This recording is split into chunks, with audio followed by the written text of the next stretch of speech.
Silas Crow didn't knock. He never did.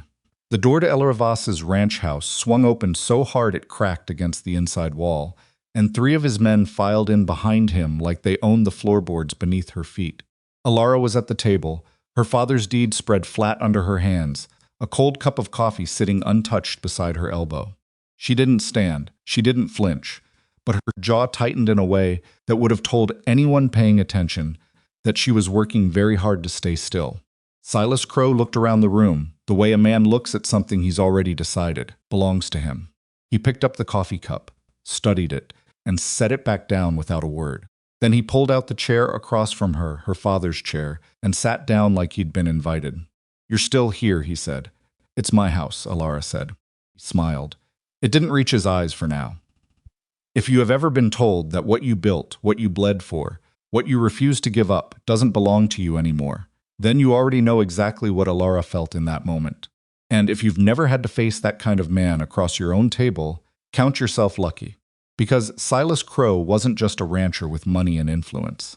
He was the kind of man who had spent so long getting everything he wanted that he had stopped believing anyone had the right to tell him no. Don't go anywhere. Subscribe to this channel and follow Elara's story all the way to the end, because what happens next will surprise you. If you're watching right now, drop a like and leave a comment with your city or country. I want to see how far this story has traveled. Elara Voss had come to Red Creek with $31, a deed her father had signed over to her the week before he died, and a bruise on her left wrist from where the wagon wheel had clipped her during the last mile of the journey. She hadn't told anyone about the bruise. She pressed it flat against her thigh when it throbbed and kept moving. Her father, Thomas Voss, had spent the last 12 years of his life trying to turn a rocky strip of land outside Red Creek into something worth passing down. He hadn't quite managed it. The ranch house needed a new roof on one end. The fence line running east had collapsed in 2 places. There were cattle, 8 of them, but 3 were so underfed they walked with that slow, hollow-sided gait that told an experienced eye they wouldn't last another winter without attention. Thomas had known all of this. He'd told her so in the letter he pressed into her hands the morning she'd left the boarding house in Amarillo, where she'd been working as a seamstress. "The land is worth more than it looks," he'd written. "Don't let anyone tell you different. Don't sell it. Don't let them scare you into selling it." She hadn't understood what he meant by that last line until she arrived in Red Creek and started asking questions about water. It was old Pete Garland, who ran the feed store and had a habit of talking too much when he was nervous, who let it slip. He'd been weighing out oats for her and rambling about the dry season when he said it almost to himself, like he forgot she was standing there.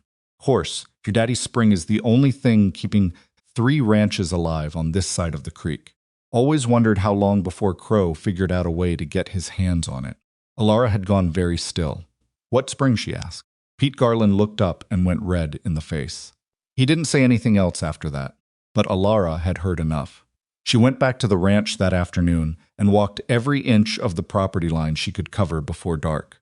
She found the spring on the 3rd try, tucked into a low depression behind the old tool shed, fed by an underground source that kept the ground soft and green, even in August when the rest of the land had gone brown and hard. It wasn't dramatic. It wasn't rushing water over rocks the way it looked in the dime novels. It was quiet and steady and cold, and when she cupped her hand under the trickle coming from beneath a shelf of limestone, she understood immediately why her father had told her not to sell. She also understood for the first time that she was in real trouble. She'd been in Red Creek 4 days when she decided to go into town for supplies and to get a sense of who was who.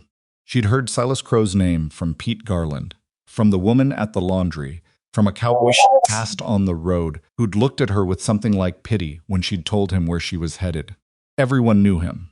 Everyone lowered their voice a little when they said it. The saloon was the only place open past 4 in the afternoon.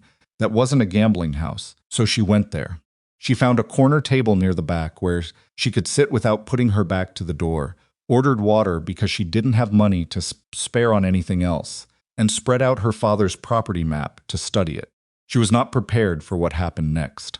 The laughter started slow, the way it does when men are testing to see how far they can push something before it pushes back. Cowboy at the bar made a remark she didn't quite catch. His friend laughed. Then another one turned around and looked at her, And suddenly the joke got louder, and the words got clearer. And she understood that she was the joke. Sitting alone because nobody'd have her. Maybe she's waiting on a man who don't exist. Dressed like that, she'll be waiting a long time. Elara kept her eyes on the map. She pressed her thumb hard against the edge of the paper to keep her hand from shaking, not from fear, but from the particular exhausting kind of anger that women learn to swallow when they know there's no good outcome in letting it show. She had swallowed it before. In Amarillo, at the boarding house, when the owner's son had made remarks at the dinner table and the other women had looked at their plates. She knew how to be invisible. She was very tired of knowing how to be invisible. The saloon owner came over. He was a heavy-set man with a damp rag over his shoulder and no particular expression on his face. "Planning to buy something?" he asked. "I have water," she said. "Water's not a purchase. It's a courtesy." "Then I appreciate the courtesy." He looked at her for a moment. "You the Voss girl? Thomas's daughter?" "Yes." He nodded slowly, like he was adding something up in his head. "Might want to head on before dark." "Town's not always friendly to," he paused. "Strangers." "I grew up in Texas," she said. "I know what towns are." He walked away. The laughter at the bar had settled into something lower, more continuous, like a fire that had found its fuel and didn't need to flare to keep burning. Elara looked back down at the map. She traced the property line with her finger. She found the spring. She thought about her father pressing that letter into her hands, and about the bruise on her wrist, and about the 8 thin cattle standing in the dirt outside the ranch house, and she made a decision. She was not leaving Red Creek. Not tonight. Not because some men in a saloon found her amusing. Not because the saloon owner thought she needed protecting from the dark. She had come here because her father had left her something worth protecting, and she intended to protect it. She was still sitting there, holding that decision in her chest like a coal that hadn't quite gone cold when the saloon doors opened. She didn't look up right away. People came and went, but the room changed. Not loudly, just a small, particular shift in the air, the way a room shifts when someone enters who takes up more space than their body requires. The laughter at the bar stopped. The low conversation dropped. And then Elara heard boots on the floorboards, steady and unhurried, crossing the room in her direction. She looked up. He was tall and lean in that way that comes from work rather than build, with a jaw that hadn't been shaved in a few days, and dark eyes that were taking in the room without appearing to look at anything in particular. He wore a plain coat, no vest, no unnecessary ornamentation. There was a rifle in a saddle scabbard visible over his shoulder. He hadn't left it at the door. He didn't look at the men at the bar. He looked at her, briefly and without expression, and then he pulled out the chair across from her and sat down. The room went very quiet. Elara stared at him. "I don't know you," she said. "Rhett Calder," he said. He didn't offer a hand. He just leaned back slightly and looked at the men at the bar in a way that required no words whatsoever. The laughter was gone. The low conversation was gone. 2 of the cowboys had turned completely around on their stools and were studying the floor. "You sat down without asking," Elara said. "You looked like you were about to have a bad night," he said. "I decided to interrupt it. I had it under control." He looked at her, really looked at her, in a way she didn't entirely like because it was too perceptive for a stranger. "I know," he said. "I sat down anyway." She didn't know what to do with that. She'd been prepared to be dismissed or to be condescended to or to be offered the kind of protection that was actually just another kind of ownership.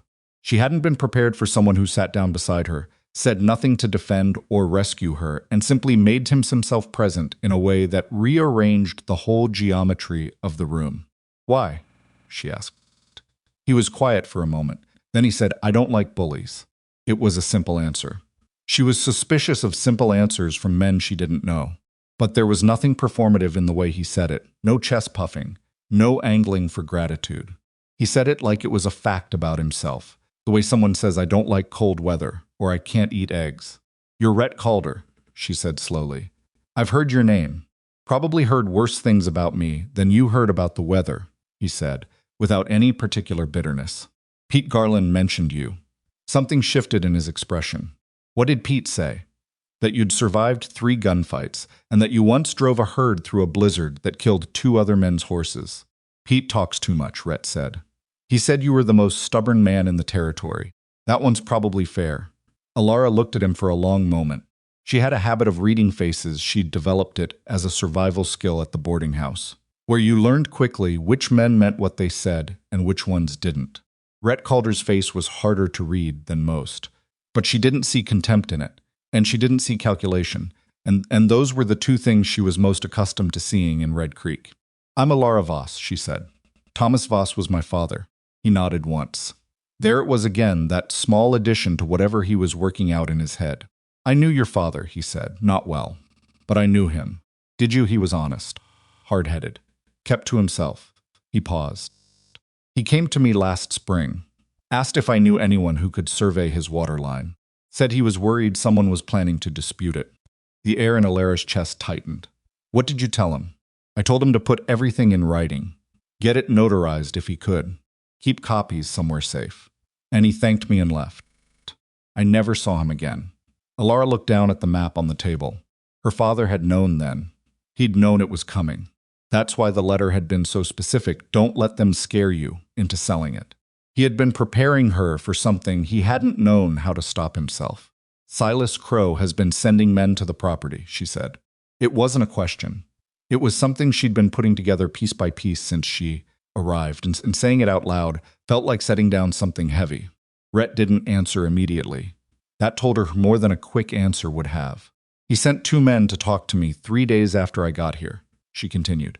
"They weren't polite about it. I told them the land wasn't for sale. They told me I'd find it difficult to maintain on my own." She paused. "I think they expected me to be frightened." "Were you?" Rhett asked. "Yes," she said, without any hesitation. "But frightened isn't the same as ready to run." He looked at her then with something that might have been surprise, or might have been something that hadn't quite become anything, yet something in the early process of forming. He picked up her untouched cup of water, looked at it, and set it back down. "You planning to stay?" he asked. "I'm planning to rebuild it," she said. "The fence is down in 2 places. The cattle need feeding up, and I need to get someone out to look at the roof before the rains come." She straightened the map on the table, smoothing a corner that had begun to curl. "I have enough money to last 2 months if I'm careful. I need to be making something from the land by then, or I'll have to sell enough cattle to carry through winter, and I can't afford to lose the cattle." He watched her go through it. There was no pity in his face. She was grateful for that. "That's a lot of work for one person," he said. "I've been doing a lot of work as one person since I was 14, she said. "I'm used to it." He was quiet for a moment. Then he said, "I could help." She looked at him. "I have men who know cattle," he said, "and I know the land on that side of the property line better than most. Your father's fence used to run along the ridge. There's a better line to run it now. Drier ground. Won't need replacing as often." Elara said nothing for a moment. She was thinking. Not about whether she needed help. She was clear-eyed enough to know she did. But about the shape of the offer, and what it would mean to accept it, and whether Rhett Calder was the kind of man whose help came with strings attached the way most help did. "Why would you do that?" she asked. "You don't know me. I knew your father," he said. "And I don't like what Crow's doing." He said it flatly. "He's been buying up water rights across this whole stretch of land for 2 years. 3 ranchers already sold because they couldn't hold out. Your father held out. I'd like to see someone hold out." "That's not a good enough reason to give up your own time," she said. "No," he agreed, "but it's the reason I've got." She looked at him for a long moment. There was something maddening about him, the way he spoke in short, complete sentences, like he'd already thought everything through and wasn't interested in performing the thinking for her. She had expected, after he sat down, some version of the speech she always got from men who decided to be helpful. The part where they explained how difficult things were, how they'd be taking a risk, how she ought to be grateful. He hadn't done any of that. He'd just offered. "I don't need you to save me," she said finally. Something that might have been the beginning of a smile crossed his face. "Good," he said. "I wasn't planning to save you." She looked at him. "I was planning to help you do it yourself," he said. "There's a difference." She folded the map. She tucked it into the front of her coat. She stood up from the table, and the men at the bar, the ones who had been laughing 20 minutes ago, all found other things to look at. "I'll think about it," she said. Rhett Calder nodded. He didn't push. He didn't ask when she'd have an answer. He just leaned back in his chair and watched her walk toward the door. And when she reached it and looked back, he was still sitting there unhurried, unmoved, like a man who had learned long ago that the things worth waiting for required waiting. Elara stepped out into the dark of Red Creek's main street. The night air was cold and smelled like dust and horses and something burning somewhere far off. She stood there for a moment and let the cold settle against her face. Her father had told her the land was worth more than it looked. She was beginning to understand he had also meant that she would have to fight harder than she had ever fought to keep it. She started walking toward the edge of town where she'd left the wagon, and she had covered maybe 30 feet when she heard the voice behind her low and close enough that it hadn't traveled far, meant only for her. "Miss Voss." She turned. One of the men from the bar was standing just outside the saloon door.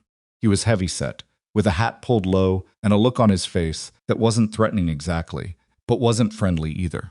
He worked for Crow. She could see it in the quality of his gear, too good for a man of his apparent station. "Mr. Crow's wondering if you've had more time to think about his offer," the man said. "Tell Mr. Crow my answer is the same as it was last week," Elara said. "He's a patient man," the man said. "But patience has limits." "So does mine," she said. "Good night." She turned and kept walking. She didn't let herself run. She didn't let herself look back again. But her heart was going fast, and the bruise on her wrist was throbbing, and somewhere in the cold dark of that Red Creek night, she understood that her father's letter had not been just advice. It had been a warning. And she had 2 months, a broken fence, 8 half-starved cattle, and a spring that a very powerful man was willing to take by any means necessary to figure out what she was going to do about it. She walked back to the ranch that night with her jaw set and her hands shoved deep into her coat pockets, and she did not think about Rhett Calder more than 3 or 4 times. That was a lie, and she knew it. She thought about him the whole way home. Not in the way that made her stomach flutter. She was too tired and too worried for that kind of thinking. She thought about him the way she thought about problems, turning the shape of it over, looking at the edges, trying to find where it didn't fit. A man like Rhett Calder didn't sit down beside a woman he didn't know in a crowded saloon without a reason. He'd said his reason was that he didn't like bullies. She believed that part was true. She just didn't believe it was the whole truth. Men always had more reason than they said. That was the first thing her mother had taught her, before her mother had gotten sick, and before her father had retreated into the quiet that grief makes in a person and never quite come back out of it. She got back to the ranch and lit the lamp and stood in the middle of the front room for a long moment. The house smelled like old wood and dust, and something faintly sweet that she couldn't identify, maybe dried grass, maybe something her father had kept here that she hadn't found yet. She looked at the walls. At the one window with the cracked pane her father had covered with waxed cloth. At the cold stove, she thought about Silas Crow's man standing outside the saloon door, his voice measured and unhurried, like a man delivering a weather report. Patience has limits. She sat down at the table and pulled out her father's deed and her own notebook and began to write down everything she knew. It was a habit she'd developed in Amarillo. The boarding house owner had been the kind of woman who changed the terms of an agreement after the fact. And Elara had learned the hard way that memory was not sufficient. You had to write things down. You had to date them. You had to keep the paper somewhere. The other person couldn't get to it. She wrote down the spring. She wrote down Pete Garland's slip about the water and 3 ranchers' livelihoods depending on it. She wrote down the names of Crow's men as best she could recall them. She wrote down the dates they'd come to the property. She wrote down what Rhett had told her, that her father had come to him last spring, worried about a dispute over the water line. That was important. That meant Thomas Voss had known something was wrong months before he died. She underlined that. Then she closed the notebook, tucked it under the loose floorboard near the stove where she'd already hidden her cash, and went to sleep on the narrow cot in the back room, because the main bed still smelled too much like her father, and she wasn't ready for that yet. She was awake before dawn. The first 2 weeks at the ranch were the hardest of her life, and she had lived some hard weeks. The fence took 3 days just to assess properly. The east line was worse than she'd thought, with posts rotted at the base and wire rusted through in 6 places, not 2.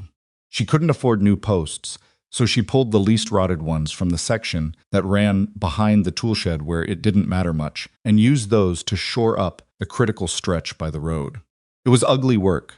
Her hands blistered and the blisters split, and she kept going. Cattle were the more urgent problem. 3 of the 8 were in genuinely poor condition. She'd identified the worst one, a bony red steer she mentally named Trouble because of the way he looked at her, as the most likely not to make it. She couldn't afford a veterinarian, but she'd grown up around cattle, and she knew what she was looking at. She pulled extra feed from what she'd bought at Pete Garland's and rationed it carefully, giving the 3 thin ones more than their share and hoping the others wouldn't need it. Trouble, against all apparent logic, began to improve. She found that quietly satisfying in a way she didn't examine too closely, because satisfaction felt like a luxury she couldn't afford yet. It was on the 4th day that she found the second spring. She hadn't been looking for it. She'd been walking the back property line, checking where the fence ran out and whether anyone had been crossing through, when her boot hit soft ground where there shouldn't have been soft ground. She stopped, crouched, pressed her palm flat against the earth, and felt the faint, cool dampness of it. She dug with her hands for 20 minutes. When the water started coming up, slow and cold and clear, she sat back on her heels and stared at it. 2 springs. Her father had known about one. She wasn't sure he'd known about this one. It was farther back, less obvious, tucked up against the base of a limestone shelf that anyone would have walked past without a second look. She thought about Silas Crow, sitting across the table from her father. She thought about what this land would mean to a man who was buying up every reliable water source in the territory. She covered the second spring carefully. She didn't tell anyone. She went back to the ranch house and added it to her notebook under the floorboard and sat for a long time with her hands on the table. Rhett Calder came by the next morning. She heard the horse first, and then his boots on the porch boards, and then a knock which she hadn't expected from him. Somehow, she opened the door and he was standing there with his hat in his hand and a coil of wire fence over one shoulder. "I figured you'd need wire," he said. She looked at the wire. She needed wire badly. "I didn't ask for it," she said. "No, I told you I'd think about your offer." "You did." She looked at him.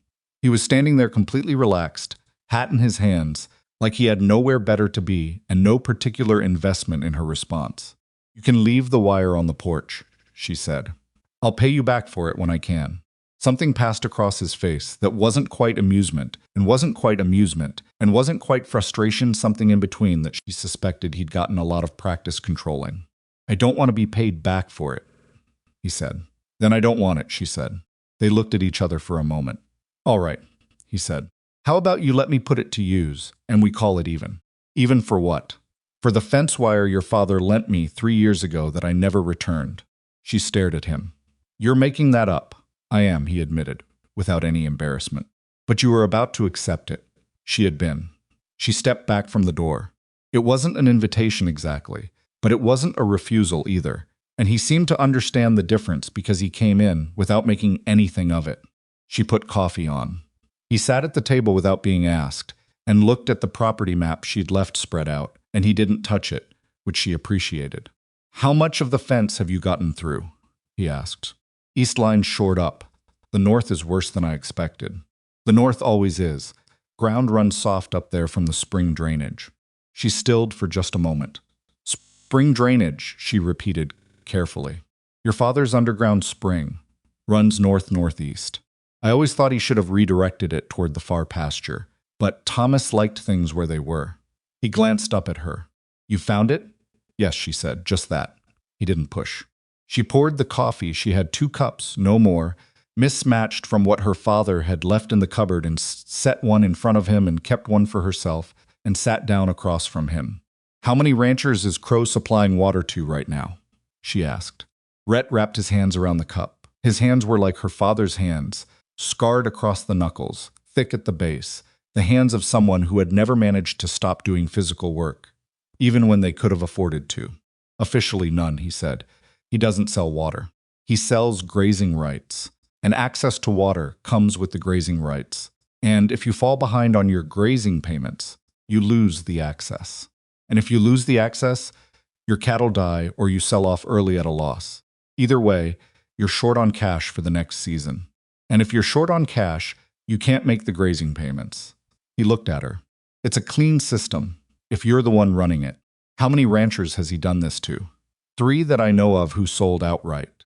2 more who are hanging on but barely." He paused. There are people in this territory who remember when Red Creek was 7 independent ranching families, and no one person controlled more than their fair share of the water table. He said it without heat, just a flat accounting. Now it's Crow's Town, has been for 4 years. What about you, she asked. Your ranch is still independent. My ranch has its own water, he said. From a source that doesn't connect to the underground Tabe Crow wants. He's left me alone, because I'm not useful to him, and I'm not worth the trouble. Or because he's afraid of you, she said. Rhett was quiet for a moment. Some of that, too, he said. I've never been friendly about people coming onto my property uninvited. She looked at him. 3 gunfights, she said. Pete Garland talks too much. Were any of them over water? One of them, he said. Crow's man 5 years ago. He came to tell me my east fence was on Crow's land, which it wasn't. I explained that. He explained it differently. We came to an understanding. He took a sip of coffee. Crow's man left on his horse. I stayed on my property. Nothing else came of it. Elara considered that. She had heard the story differently from Pete Garland, louder, more dramatic, involving drawn guns and a warning shot. But she was beginning to understand that the real version of Rhett Calder was quieter than the legend, and possibly more dangerous for it. Why hasn't he come after you since then? She asked. Because I'm not worth what he'd have to spend to move me, Rhett said. And because I've been careful not to get between him and what he wants. He set the cup down. Until now, the weight of that settled over the table. Elara looked at the map. She thought about her father sitting in this same room, writing that letter, knowing what was coming. You're going to make an enemy of him, she said. On my account. On the account of what's right, Rhett said. I've looked the other way for 4 years and watched him take this valley piece by piece. I'm tired of looking the other way. He said it without drama, without any particular emotion. Just the flat statement of a decision that had already been made. Your father held the last significant piece of this puzzle. You're holding it now. If Crow gets your water rights, there won't be another family ranch left in this stretch of the territory worth the word. She sat with that for a long moment. I'm not selling, she said. I know, he said. And I'm not going to run. I know that too. So what I need, she said slowly, thinking it through, out loud, isn't protection. What I need is to get this ranch producing fast enough that I have something real to stand on when he comes back. Cattle producing, fence solid, land being worked. She straightened the map slightly. If I'm just a woman squatting on land she inherited, he can find ways to question the deed. But if I'm a working rancher with documented output and a property in active use, it's a different argument. Rhett looked at her for a long moment. You've thought about this. I've thought about almost nothing else since I got here. Cattle graze is the fastest return, he said. If you can get those animals healthy enough to move to the far pasture before month's end, the grass up there hasn't been touched this season. That's natural weight gain with no feed cost. How long is the far pasture good for? 6 weeks, maybe 8 if it doesn't dry out early. That takes me to late October, she said. If I sell 2 head in November at fair weight, I can cover the winter feed and have something left. She looked up at him. What would Crow do if he saw me making real progress? Rhett's expression shifted. Not much, but enough. He'd move faster, he said. Right now you're a nuisance. If you become a problem, he'll treat you like one. I know, she said. I'm counting on it. He stared at her. If he acts against me openly, she said, and I have records of everything he's done, that's a different matter than a woman quietly losing a piece of land. That's something the county seat might have to take notice of. She held his gaze. He's been careful because no one's made him be reckless. I need him to be reckless. Rhett was quiet for a long time. Outside, a cow made a low, unhappy sound that carried through the wall.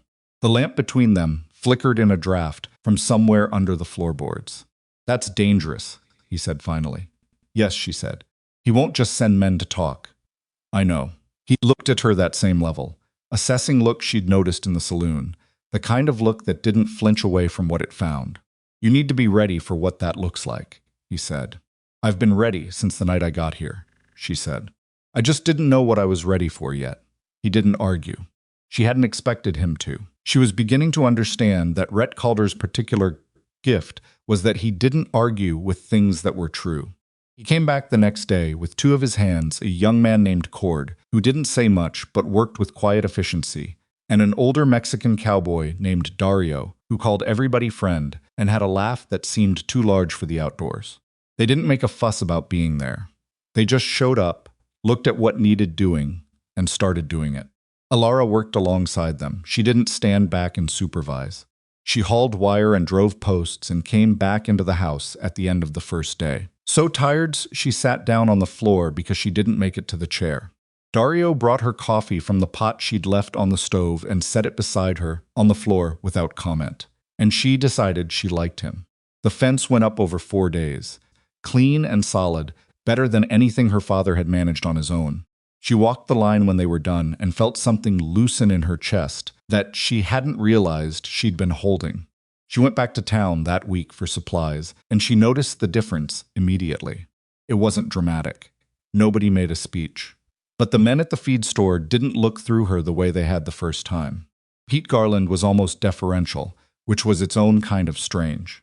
The woman at the laundry, a rangy, no-nonsense widow named Helen Marsh, who had given Elara a look of deep skepticism the first time they'd met, stopped her outside and said, without preamble, "I heard you've been working the Voss place."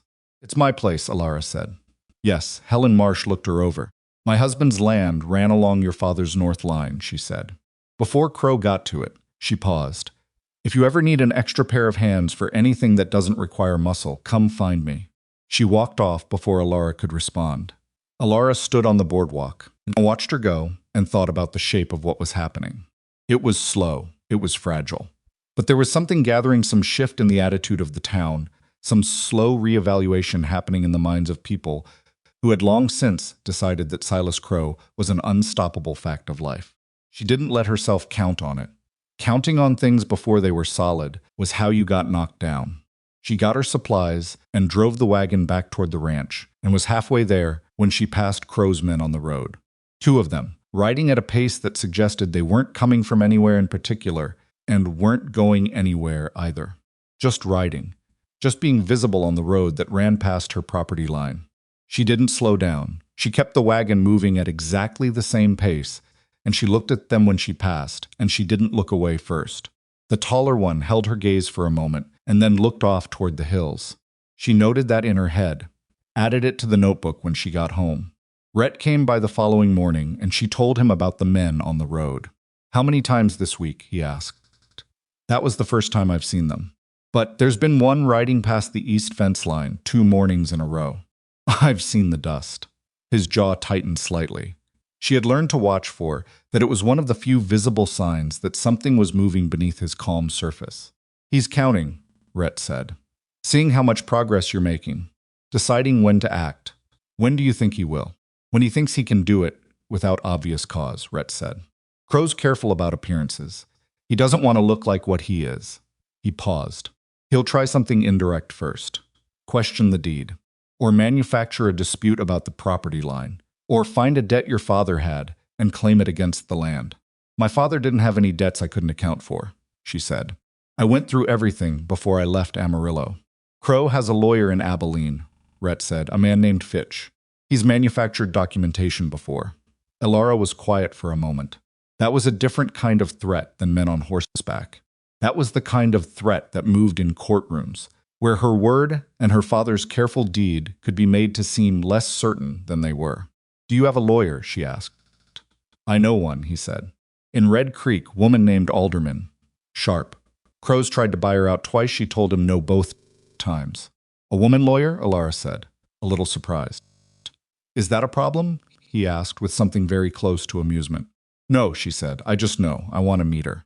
He set that up 2 days later, and Elara spent an afternoon in a small office above the hardware store with Margaret Alderman, who was perhaps 60 and had the kind of face that had been plain all its life and had made peace with it decades ago. She had ink-stained fingers and a habit of tilting her head to one side when she was listening, and she asked Elara questions in a rapid, precise way that left no room for hedging. Elara laid everything on the table: the deed, her father's letter, the notebook of dates and names and observations.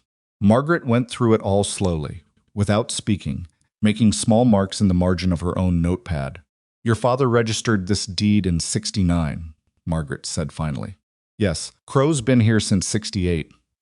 He will argue your father's deed was registered on disputed land, that the survey was incorrect, He'll point to an earlier claim, probably one his man Fitch has already drafted.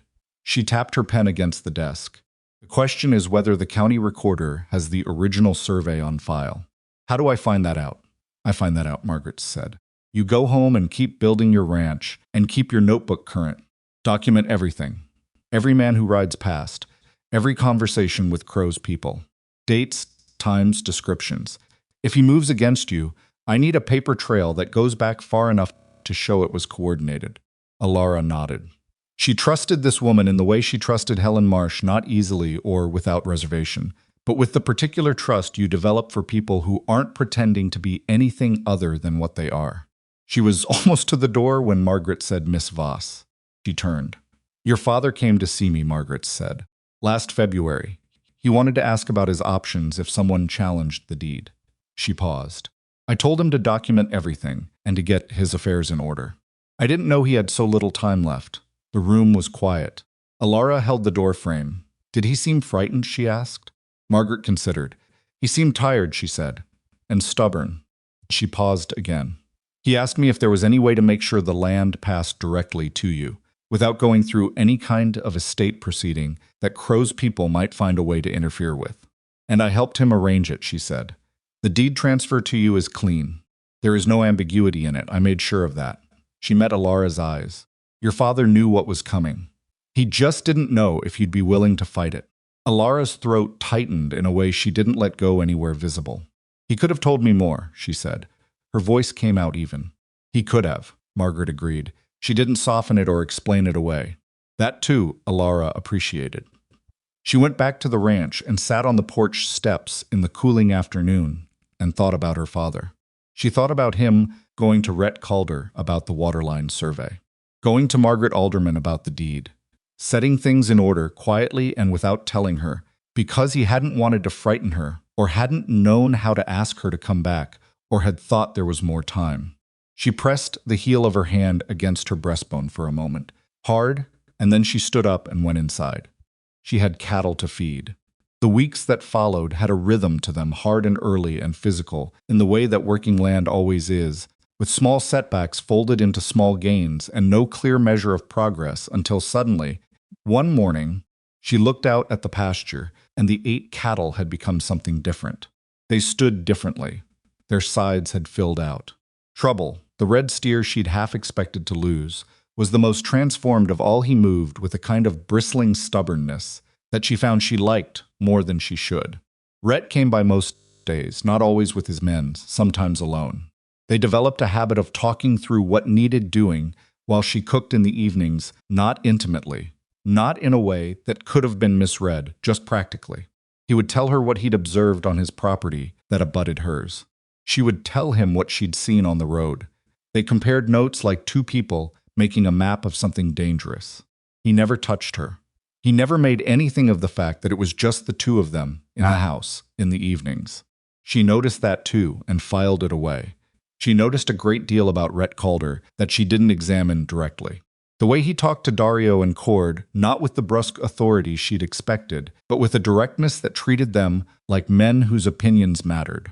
The fact that he drank his coffee without sugar and seemed embarrassed about it when she noticed.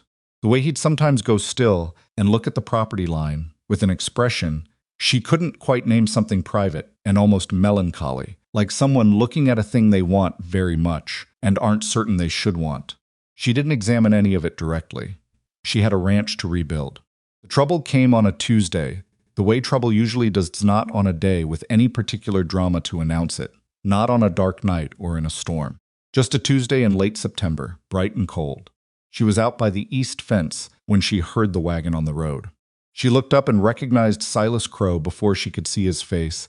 The wagon, the quality of the horse, the particular deliberate pace of a man who wasn't going to any destination but yours. He pulled up 20 feet from where she was standing. He had a man on the seat beside him and 2 more on horseback behind. He didn't get down. Miss Voss, he said. His voice was pleasant. It always was. She said nothing. She had the wire tools still in her hand. I see you've been busy, he said, looking at the fence line. He looked at it the way he'd looked at the inside of her house, that first day, like a man assessing something he intended to own. Fixing things up. That's what property owners do, she said, smiled. I heard you've taken on some help. He looked toward the ranch house. Rhett Calder's been spending time out here. Mr.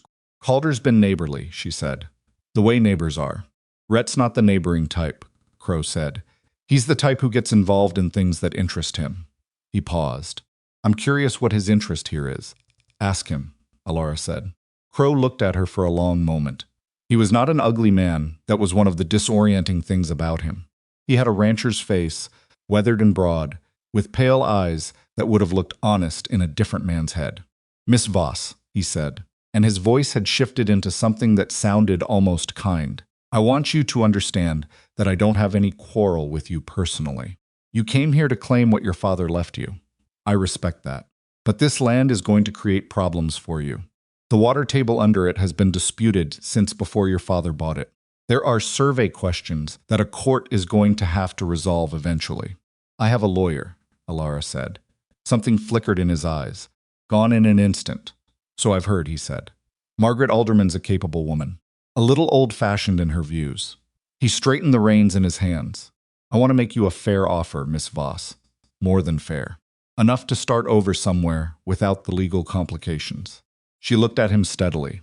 My answer hasn't changed, she said. It won't. He held her gaze for 5 long seconds. Counted. Then he nodded slowly, like a man settling something in his mind. I hope you know what you're taking on, he said. He said it without threat. That was the thing that made it worse. He turned the wagon and left without another word. Elara stood by the fence and watched until the wagon was small against the horizon and then gone. She set the wire tool down on the fence post and pressed her hands flat against the top rail and took 3 slow breaths. That evening she sat across from Rhett at the table and told him everything Crow had said, word for word as best she could recall it. When she finished, Rhett was quiet for a while. He turned his coffee cup in slow circles on the tabletop. Survey questions, he said. That's what he said. That's Fitch's work, Rhett said. It means they've already drafted something.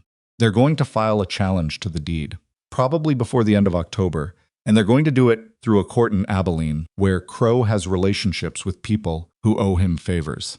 Elara nodded. She had expected something like this. Expecting it didn't make it simpler. How long does a challenge like that take to resolve? She asked. Months, maybe longer. And in the meantime, he stopped. In the meantime, anything could happen to the property, she said. Yes, she looked at the table.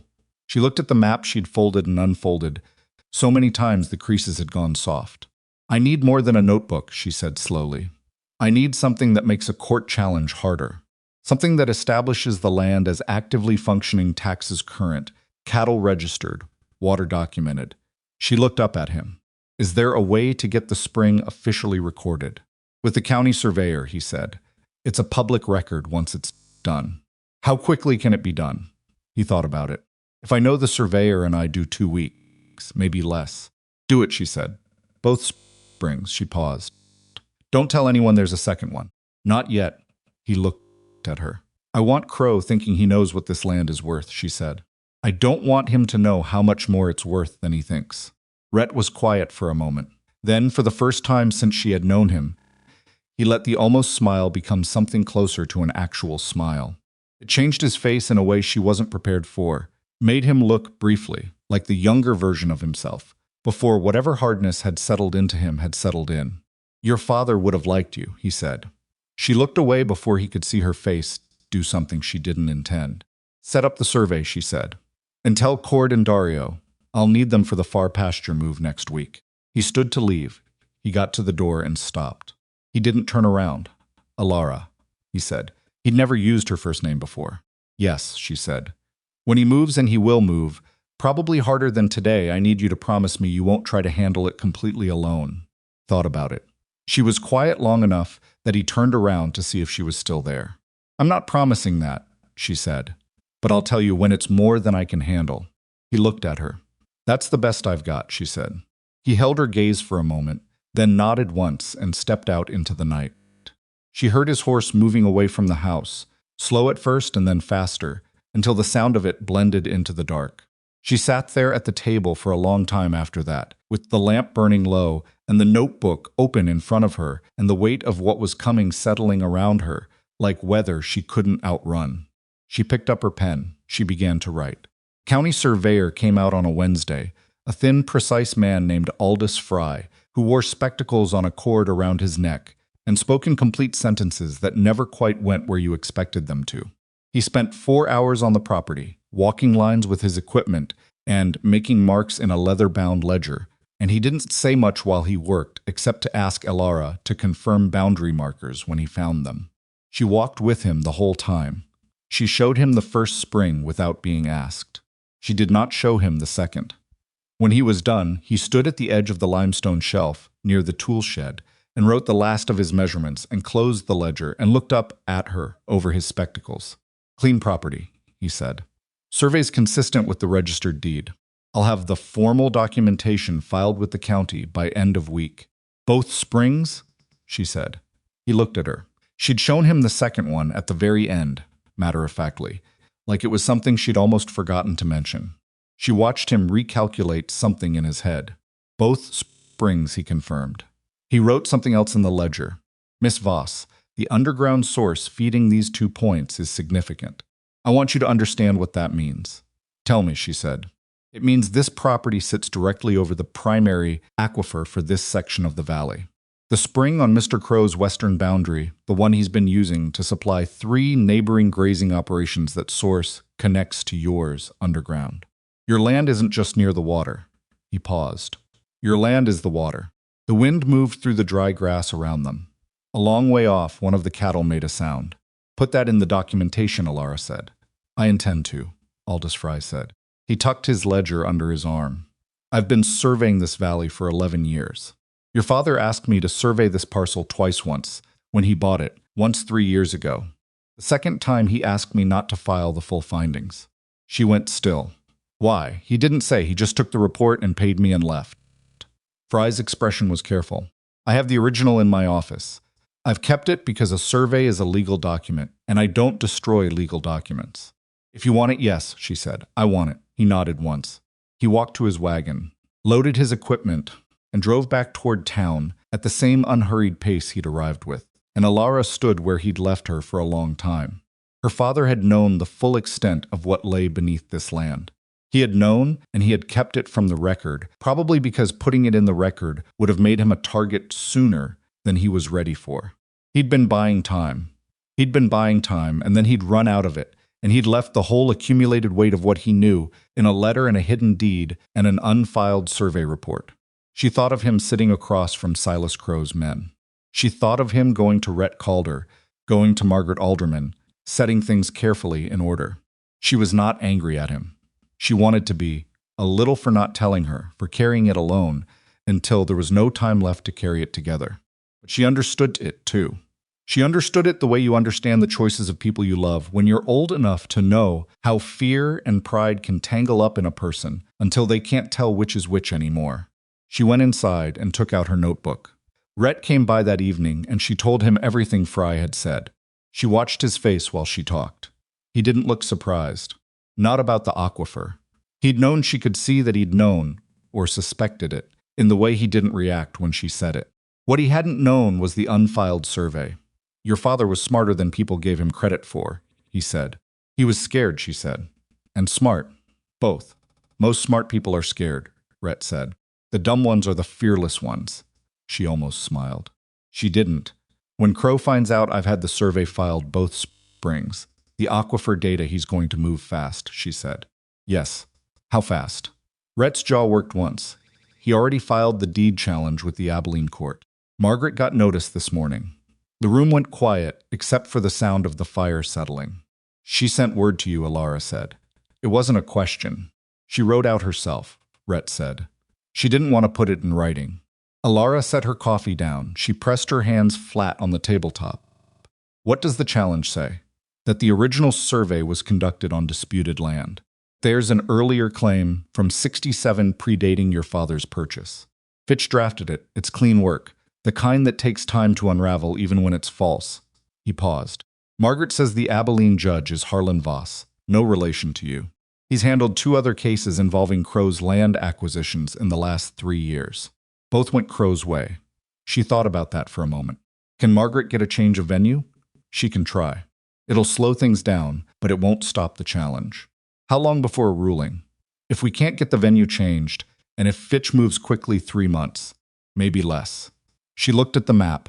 She looked at the property line she'd walked, the springs she'd found, the fence that Cord and Dario had helped her build solid enough to last a decade. She thought about Trouble, the red steer, standing in the far pasture now, heavy-sided and obstinate and thoroughly alive. 3 months is enough time, she said. For what? For me to build something he can't argue away in any courtroom, she said. Active cattle operation. Tax payments on record. Spring documentation filed. Neighbors who can testify to the land being in continuous working use. She looked up at him. He can challenge the deed all he wants.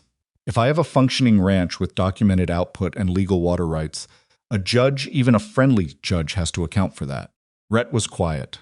She could see him running it through in his head, looking for the holes. He found one. The neighbors, he said. You can't guarantee anyone will stand up for you. Not publicly, not against Crow. Not yet, she said. He looked at her. People don't stand up when they think they're standing alone, she said. But they might stand up if they think they're standing together. She tapped the table once. Who are the ranchers he's squeezed the hardest? The ones who sold and the ones still hanging on. Rhett gave her 5 names. She wrote them all down. I want to talk to them, she said.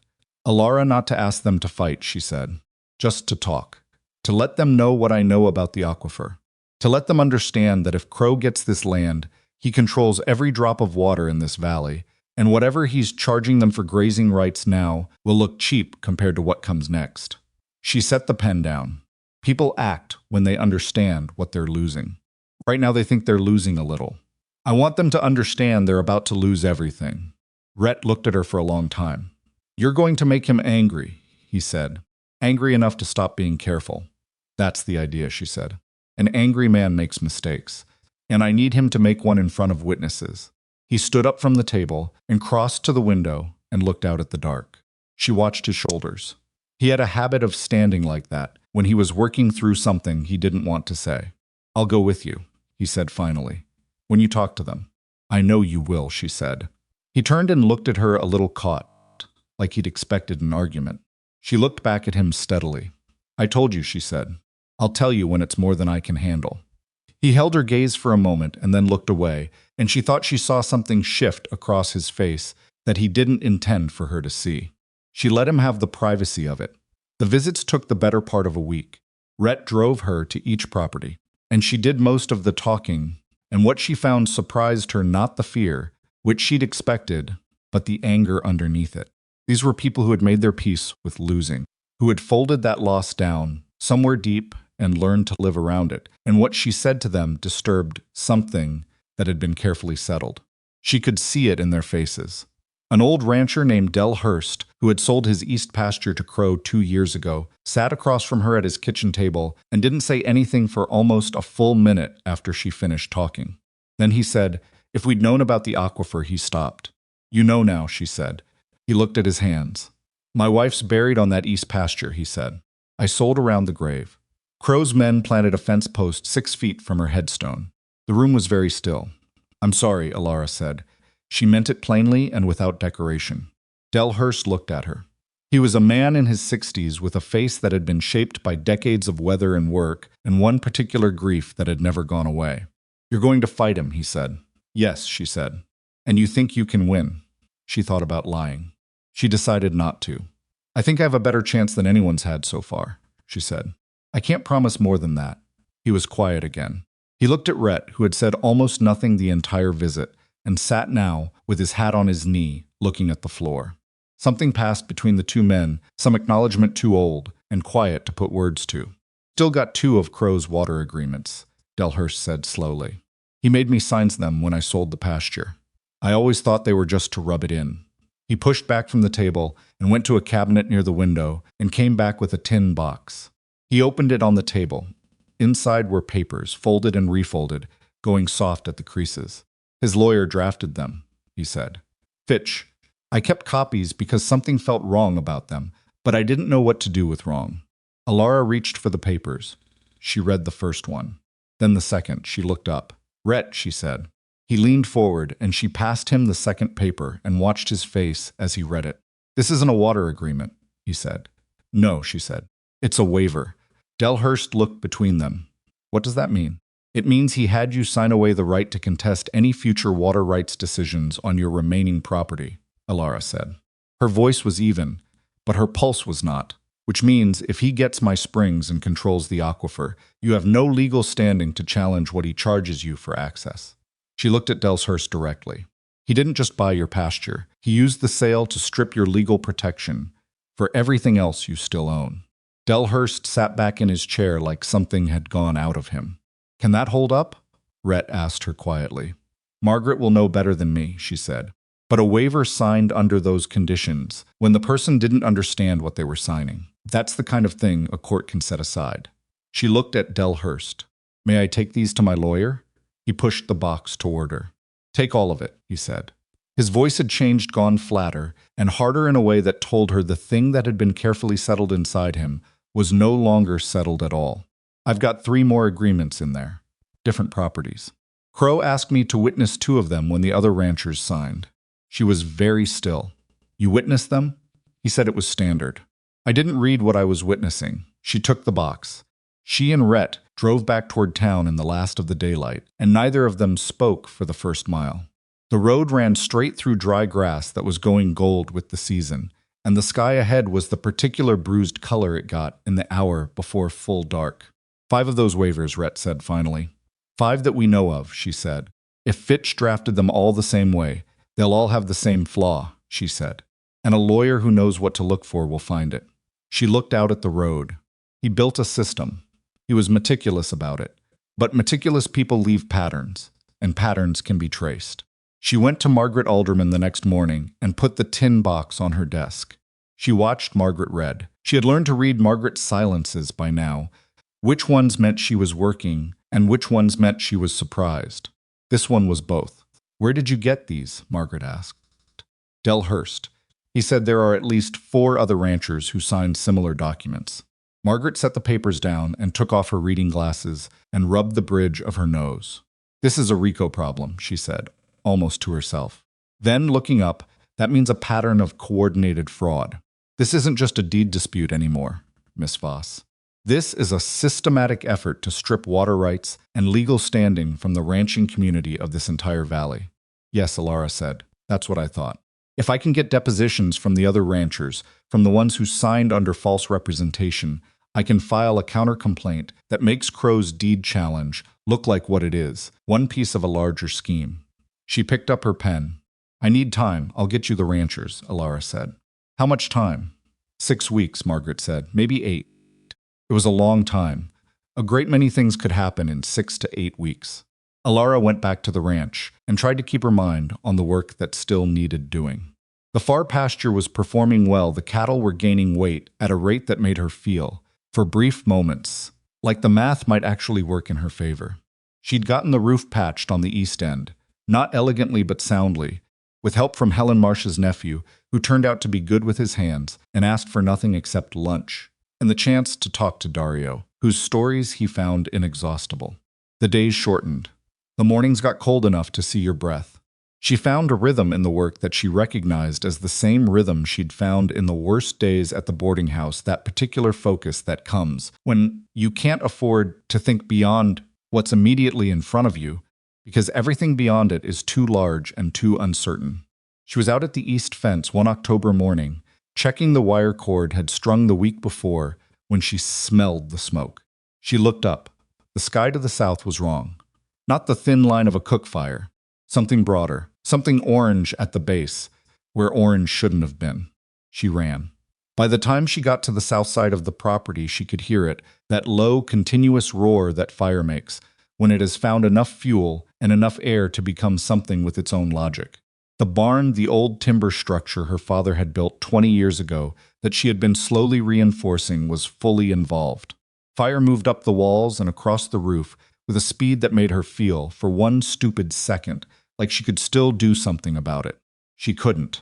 She turned from the barn and ran toward the cattle pen.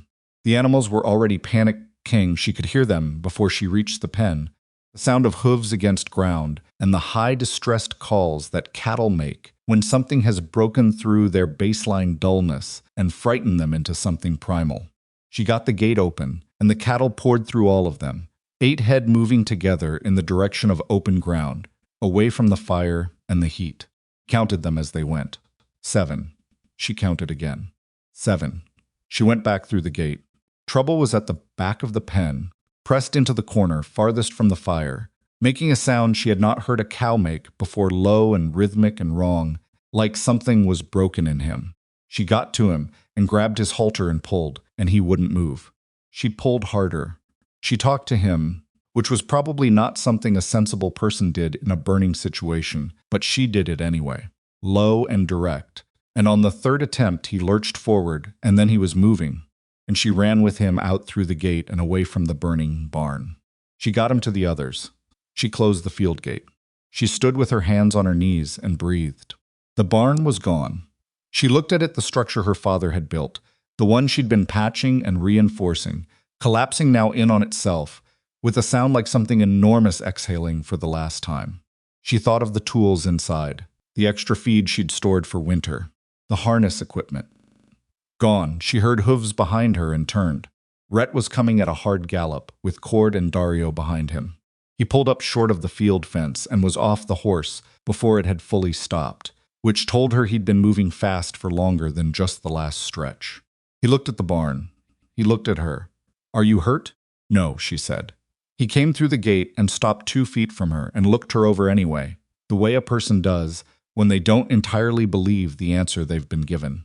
She was covered in smoke, and there was a burn on the back of her left hand she hadn't noticed yet. "Your hand," he said.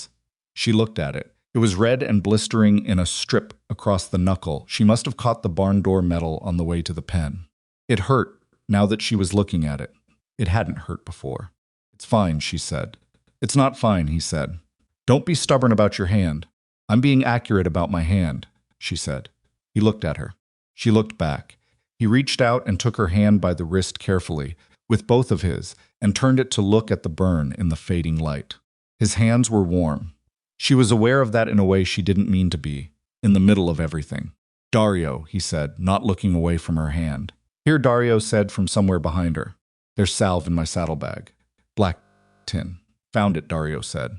Rhett kept her hand turned up while Dario came around and applied the salve, and she let this happen because arguing about it would have taken more energy than she had. The burn stung viciously under the salve, and then settled to something duller. "How did it start?" Rhett asked. "I don't know," she said.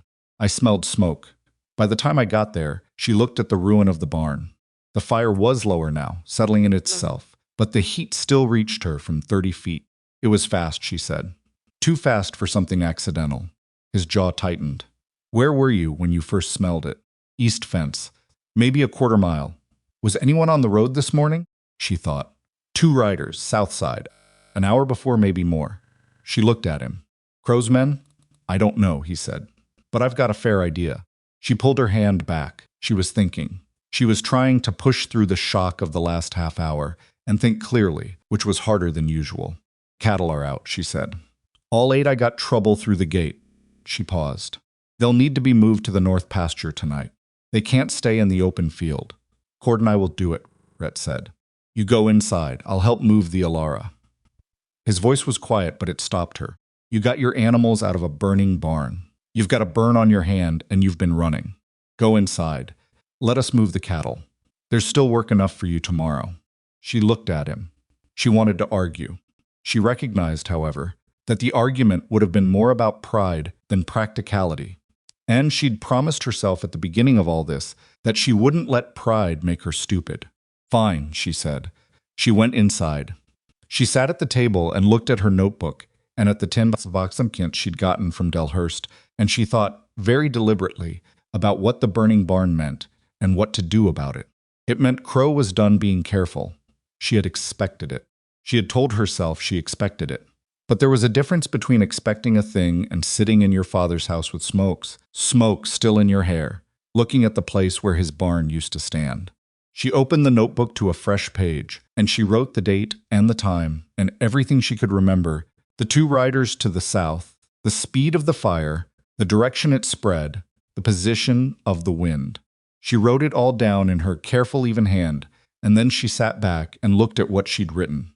This was evidence, not conclusive, not the kind that made a case by itself, but it was a documented account of a suspicious fire on a specific date, on a property involved in an active legal dispute with a named party. Margaret would know what to do with it. Rhett came back inside an hour later. Smelled like horses and cold air. Cord and Dario were staying with the cattle through the night she'd heard him tell them before she came in. He pulled out the chair across from her and sat down, and they looked at each other across the table with the lamp between them. He's moved from legal maneuvers to physical damage, she said. Yes, which means the documents Del Hurst gave me are making him nervous. He must have gotten word we were talking to the ranchers. Someone in town told him, Rhett said. There's always someone. She thought about that. About how Crow had built this not just through legal schemes and financial pressure, but through information. He knew things about this valley because people in this valley told him things. Some from loyalty, and some from fear, and some just because people talked. We need to be more careful about what we say in town, she said. We've been careful, he said. But you can't keep everything quiet when you're visiting 5 properties in a week. No, she said. She looked at the burned hand. The salve had helped. He's going to be angrier now that it didn't drive me off. He expected me to leave. He still expects it, Rhett said. He thinks burning the barn will break your finances. It might, she said honestly. I had feed stored in there for the winter. Equipment I can't easily replace. Without the barn structure, I've got no covered shelter for the cattle if the temperature drops hard before I can rebuild. Rhett was quiet for a moment. Then he said, my barn has room. She looked up at him. My east barn, he said. I use it for overflow hay storage when the season's good. It's half empty right now. You can shelter the cattle there if you need to. She looked at him for a long time. She was trying to read his face the way she always tried to read it, and the way she was always only partially successful.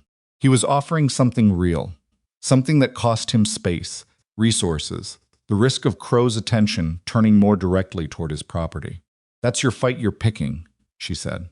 I picked it a while back, he said. Rhett, I told you, he said. I've been looking the other way for 4 years. I'm done looking the other way. He held her gaze. Use the barn. Get your cattle through the winter. And then we deal with Crow. She looked at the table. She looked at the map. She thought about Del Hurst's face when he'd understood what those waivers really meant.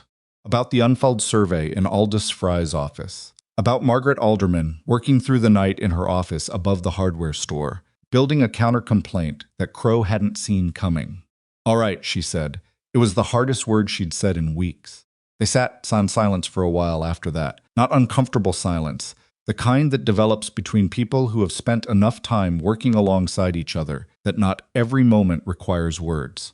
The lamp burned between them, and outside the window, the sky was fully dark, and somewhere in the north pasture Cord and Dario were keeping watch over 8 cattle that had survived a burning barn and come through it on the other side.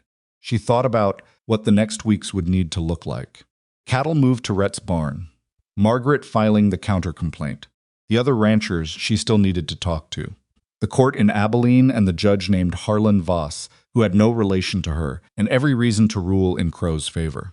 She thought about what it would take to make a judge in Abilene pay attention to a counter-complaint from a woman in Red Creek. And she thought about the second spring. Still undocumented in the official sense, Aldous Fry had noted it in the survey, yes, but she had told no one else about it. Not Margaret. Not even Rhett. She had been holding it back deliberately. Crow's offer, his legal challenge, everything he'd done it was all based on his calculation of what this land was worth. He had one number in his head. The real number was different, and she intended to use the gap between those two numbers at exactly the right moment. Not yet. But the moment was getting closer. She could feel it the way you feel weather coming, not seeing it yet, but sensing the change in the pressure of things, the particular tension in the air, before everything breaks open. Rhett stood to leave. He paused at the door the way he'd been doing, like there was something he was deciding whether to say. She waited. He decided against it, whatever it was. He put his hat on. Get some sleep, he said. You too, she said. He went out. She heard the horse move away into the dark. She looked at the empty room. She looked at the burned hand resting on the tabletop. She looked at the notebook, open to the page where she'd written down everything about the fire. And she picked up the pen and added one more line. He is afraid of what I know. She underlined it. She closed the notebook and put it under the floorboard with the cash and the deed and the letter from her father. She went to bed. She did not sleep well, but she slept.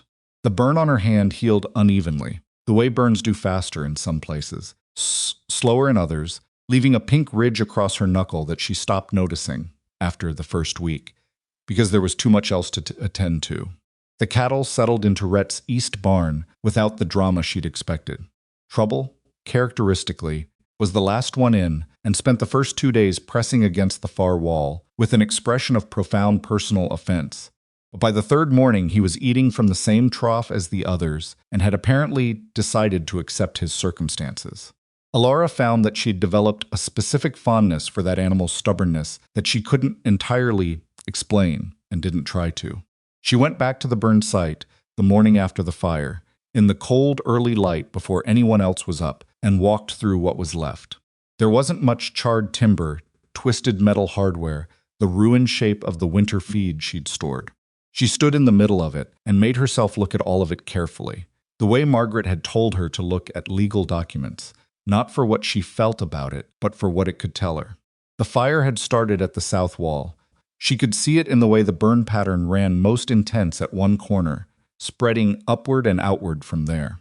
The south wall was the one farthest from the house, the most sheltered from the road by the angle of the property.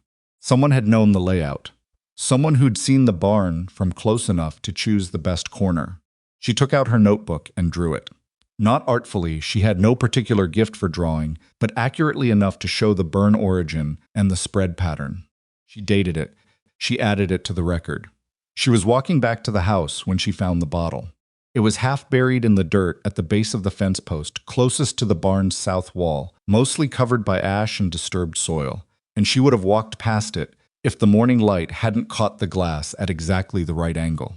She crouched and worked it free carefully, using 2 fingers and touching as little of it as possible. It was a plain brown bottle, the kind sold in any dry goods store, with a cloth stopper that had been mostly burned away. The inside smelled, even now, of kerosene. She wrapped it in her handkerchief and put it in her coat pocket and walked back to the house. She did not tell Rhett about it immediately. She sat with it for half a day, thinking about what it meant and what the best use of it was. It was evidence, real evidence, the physical kind, not just a written account. But evidence needed context. A bottle full of kerosene on its own didn't name anyone. It needed to sit inside a larger story, a documented pattern, before it could do the work she needed it to do. She brought it to Margaret that afternoon, wrapped still in the handkerchief. Margaret unwrapped it on her desk and looked at it without touching it. She looked at it for a long time. "Where exactly did you find it?" she asked. Elara told her. Margaret wrote it down. "This, combined with the fire pattern you've documented," Margaret said slowly, "establishes that the fire was set deliberately, from outside the structure, by someone who came onto your property." She looked up. "That's criminal damage to property. Potentially arson. That's not a civil matter that's sheriff's territory." "The sheriff in Red Creek works for Crow," Elara said. "The sheriff in Red Creek takes his salary from the county," Margaret said precisely, "which is not the same thing, even if the practical difference has been difficult to observe." She set her pen down. "However, you're right that filing a complaint with him carries significant risk of that complaint disappearing before it reaches anyone who matters." She tapped the desk. "There's a deputy U.S. Marshal who covers this district. Man named Calhoun, out of Abilene. He's not in Crow's pocket, I know this, because Crow tried to get him removed 2 years ago and failed." Elara felt something sharpen in her chest. "Can you reach him?" "I can write to him," Margaret said. "Given the counter-complaint, I'm already preparing the waiver fraud, the coordinated water rights scheme adding an arson complaint, tied to an active property dispute, gives him something substantial enough to justify an investigation." She looked at Elara directly. "This changes the shape of what we're doing, Miss Voss. A civil property case is one thing. Federal involvement is another." "Good," Elara said. Margaret studied her. "You're not frightened." "I'm frightened constantly," Elara said. "I just don't let it make my decisions." Margaret was quiet for a moment. Then she said, "Your father said something like that once. When he came to see me in February." She looked down at the bottle wrapped in its handkerchief. "He said he wished he'd started fighting sooner, before he was too tired to finish it." The room held that for a moment. I'm not too tired, Elara said. No, Margaret agreed. You're not. She left Margaret's office and went to find Del Hurst. He was the one she'd been building toward, not just for his documents, but for him, specifically because Del Hurst was the one the other ranchers watched. He was the oldest, the most established, the one who'd been in this valley the longest before Crow had arrived and started reshaping it. If Del Hurst moved, others would move. She found him at his ranch, mending a gate with the slow, deliberate movements of a man who had spent 60 years in physical work and had learned to pace himself. He looked up when she rode in. Miss Voss, he said. Someone burned my barn, she said, without preamble. He straightened. He looked at her steadily. I heard. I found evidence it was set deliberately, she said. I've given it to my lawyer. She's contacting a federal marshal. Something moved through Del Hurst's face, complex and slow, like weather crossing a wide landscape. Federal, he said. My lawyer believes there's enough documented fraud in the waiver agreements you gave me, combined with the arson and the fraudulent deed challenge, to justify a federal investigation into Crow's water rights scheme. She held his gaze. But a federal marshal needs more than documents. He needs people willing to give testimony. Del Hurst was quiet. He set down the hinge he'd been holding. I'm not asking you to go to war, she said. I'm asking you to tell the truth about what you signed and what you understood you were signing. That's all. He looked off toward the east. She knew what was out there, the pasture he'd sold, the fence post 6 feet from his wife's grave. She waited. My boy Walt is on one of Crow's grazing agreements, he said finally. If I testify against Crow and it goes wrong, I know, she said. The risk is real. I won't pretend it isn't. He looked back at her. If it goes right, then those agreements are void. The waivers are void. And the water that runs under this whole valley belongs to the people who've been ranching it, not to one man who engineered a scheme to take it. He was quiet for a long time. A long time. Walt's wife is expecting, he said. Their second. I know, she said, though she hadn't known. Let me talk to him, Del Hurst said. That's all I'm asking, she said. She rode back toward Red Creek and then past it, on out toward the far edge of the valley, where the other ranchers she hadn't visited yet were weathering the season. She spent 3 days on it. She talked to a woman named Cassie Dole, who had inherited her husband's ranch and been fighting Crow's pressure campaigns alone for 2 years, with a kind of exhausted defiance that Elara recognized as kin to her own. She talked to 2 brothers named Fenwick, who ran cattle together and had both signed Crow's agreements under the impression they were standard grazing contracts. She talked to an old rancher named Everett Shade, who had mostly given up, but hadn't entirely given up, which she took as enough to work with. She didn't get clean yeses from any of them. She got consideration. She got people sitting with difficult things and not walking away from them, which was more than she'd come in expecting and less than she needed. She drove home each evening with the accounts, written in the notebook, and her mind working over what she had and what she still needed. Rhett met her at his east barn on the 3rd evening she'd been going there each day to check the cattle and could read in her face that it had been a mixed week. How many? He asked. Del Hurst is talking to his son. The Dole woman will probably do it if Del does it first. The Fenwicks, maybe. Shade is a long shot. She leaned against the barn wall and looked at the cattle. Trouble looked back at her with his customary expression of generalized complaint. I need 4, she said. 4 solid testimonies about the waivers, and I think Margaret has enough. You have 2.5, Rhett said. I know what I have, she said. He was quiet. She had come to appreciate that he didn't fill silences with reassurance. When he said nothing, it meant there was nothing useful to say, and she'd rather have the silence than something hollow. There's something else, she said. He looked at her. I think it's time to tell Margaret about the second spring, she said, and the aquifer data from Fry's unfiled report. He was very still. You've been holding that back. I wanted Crow thinking he knew what he was taking, she said. If he'd known the real extent of it, he'd have moved harder and faster from the start. But now we're past the point where holding it back serves us. She looked at him directly. Margaret needs the full picture to build the strongest case. And the marshal, if he comes, he needs to understand what Crow was actually trying to acquire. Not just a piece of land. A water monopoly over the entire valley. Rhett looked at her for a moment. When did you decide this? Just now, she said. Standing here, she paused. Does that bother you? That I kept it from you too? He thought about it honestly, which she appreciated. No, he said finally. You were right to hold it. The timing is right. He paused. I would have liked to know sooner, but I understand why you didn't. She nodded. That was a more generous response than most men would have given, and she was aware of it. There's something else, he said. He'd been holding something back himself. She could see the shape of it in the way he'd been carrying himself since she arrived. Tell me, she said. I went into town this morning, he said. Crow's lawyer Fitch arrived from Abilene yesterday. He set up in the hotel, and he brought someone with him, a man I didn't recognize. Cord asked around. He paused. He's a process server. Crow's moving up the timeline on the court challenge.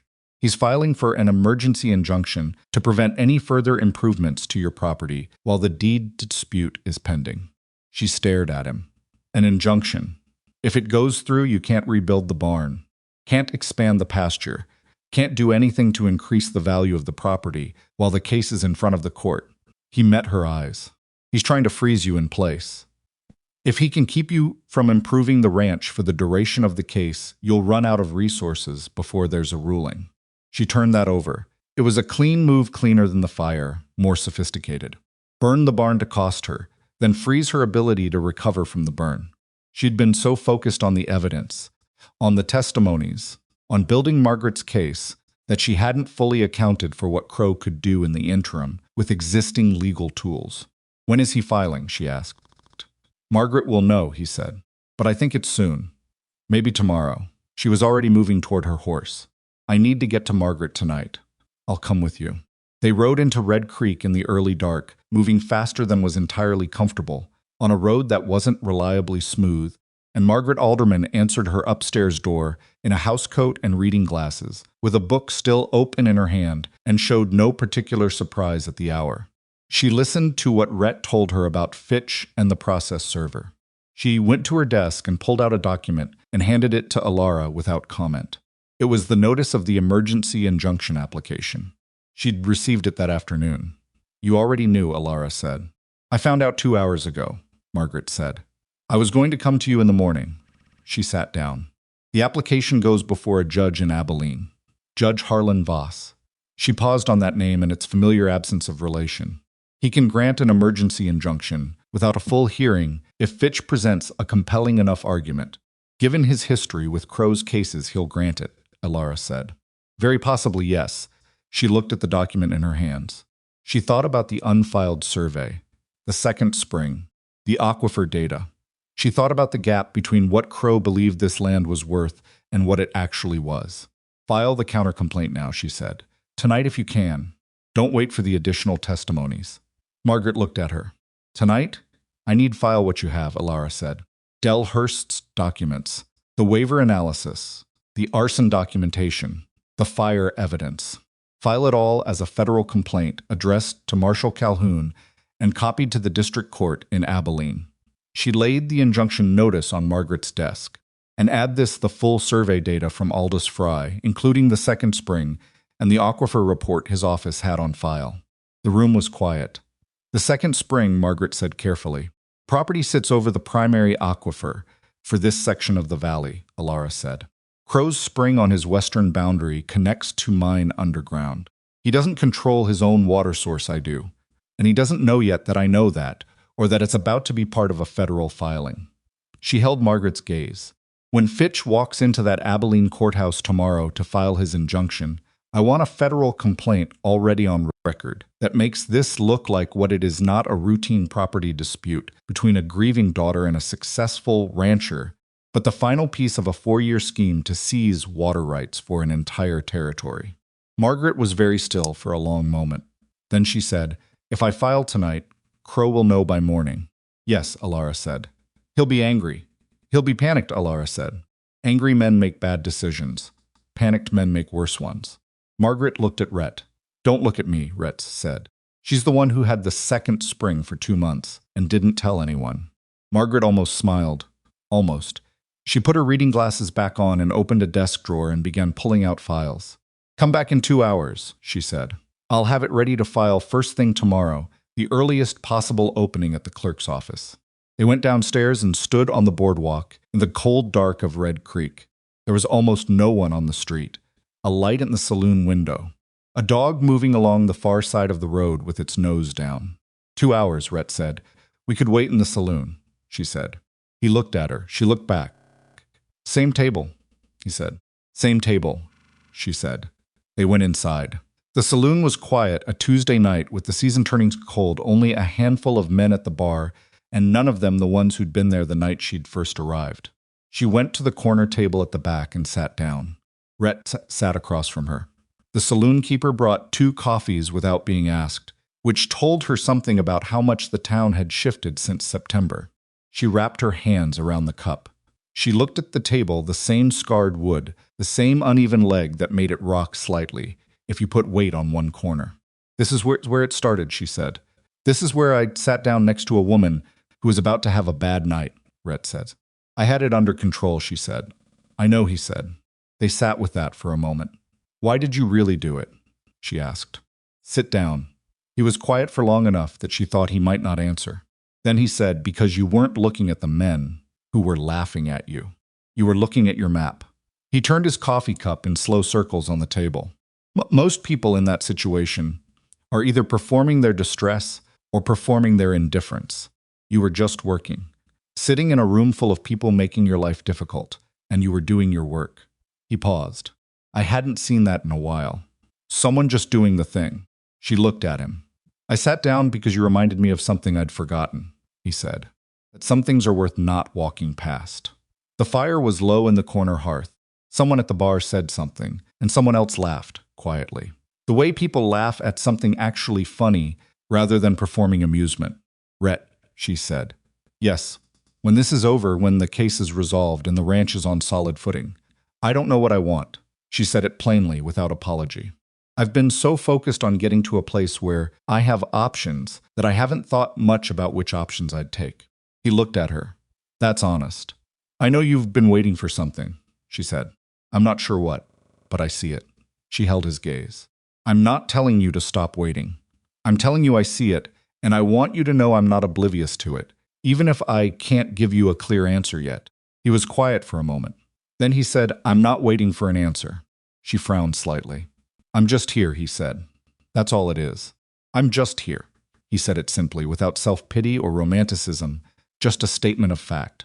Like the fence runs north-northeast, or your cattle are in my east barn. When you know what you want, I'll be here to hear it. That's not what you want either. I'll still be here, just as your neighbor. He looked at the table. I've been alone on my ranch for a long time, and it's suited me fine. But he stopped. But, she said. But it suits me less now than it did, he said. And that's not something I'm asking you to solve. I'm just naming it, so you know. She looked at him. She thought she understood. Finally, what made Rhett Calder difficult to read it wasn't that he hid things, exactly.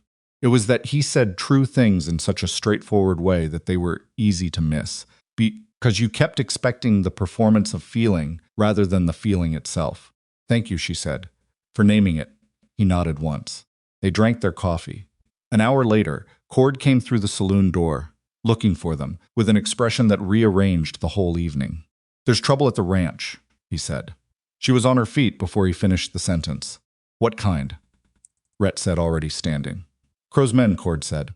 4 of them, maybe 5. They came onto the property about an hour ago. Dario's been watching from the ridge he sent me when they started moving toward the house.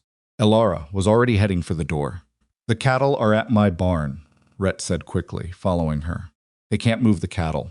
The house, she said. The notebook, the deed. She was out the door and mounted before the thought had fully formed. She heard Rhett behind her, heard Cord, and then she was riding hard down the Red Creek main street and out along the road toward the ranch, the cold air hitting her face and her horse's hooves loud on the hard-packed road. She was thinking about the floorboard. The notebook, the deed, the cash, her father's letter, all of it under the loose board by the stove. And if Crow's men got there first and pulled those boards up, she would lose months of documentation in one night. She rode faster. The night was clear enough to see by full moon, nearly the kind of night that made shadows sharp and distances deceptive. She came off the road and cut across the field to avoid the main gate, bringing her horse in from the north where the fence line was lower, and she was off the horse and moving on foot toward the back of the house before she'd fully thought it through. She could see them. 2 men at the front of the house, one moving around the east side, one more near the tool shed. No lights in the house, they hadn't gotten in yet. Or they were being careful. She went to the back door, the one that stuck, and that she'd been meaning to fix for 6 weeks, and had not fixed. Because the things you mean to fix are always the ones that save you or kill you in the end. She pulled it hard in exactly the right way, and it opened without noise and she was inside. She went straight to the floorboard. She was on her knees in the dark, fingers finding the loose board by feel when she heard the front door. Not breaking, they had a key or a pick or just enough force. The door opened. Lamplight came in from outside. One of the men had a lantern. She had the board up. She took the notebook, the deed, cash, her father's letter. She shoved them inside her coat and got the board back in place and stood up in the same motion. The man with the lantern was in the front room. She could see his shadow through the wall gap. She moved back toward the rear door. "Someone's been here," the man with the lantern said. To someone outside, presumably. Back door's open. She was out the door and moving before he finished saying it. She went for the horse. She didn't run. Running made noise, made you trip. She moved fast and low and quiet, the way she'd learned to move as a child in a house where loud movement invited trouble. She got to the horse. She was up. A shout behind her. Then, too, she rode. She came back around the north side of the property at a hard gallop and nearly collided with Rhett coming in from the east. She pulled her horse up hard. "They got inside," she said. "Are you hurt?" "No, I got everything." She pressed her hand against her coat, felt the documents there, solid. He looked past her toward the house. The lantern light was moving men coming around the back now, having worked out which way she'd gone. "How many?" he said. "4 that I saw. Cord's gone for the sheriff's deputy, the county one." "Not Hayes," he said it quickly. "Margaret told me before we left. There's a new deputy. Just came last month. She vouched for him." He looked at her.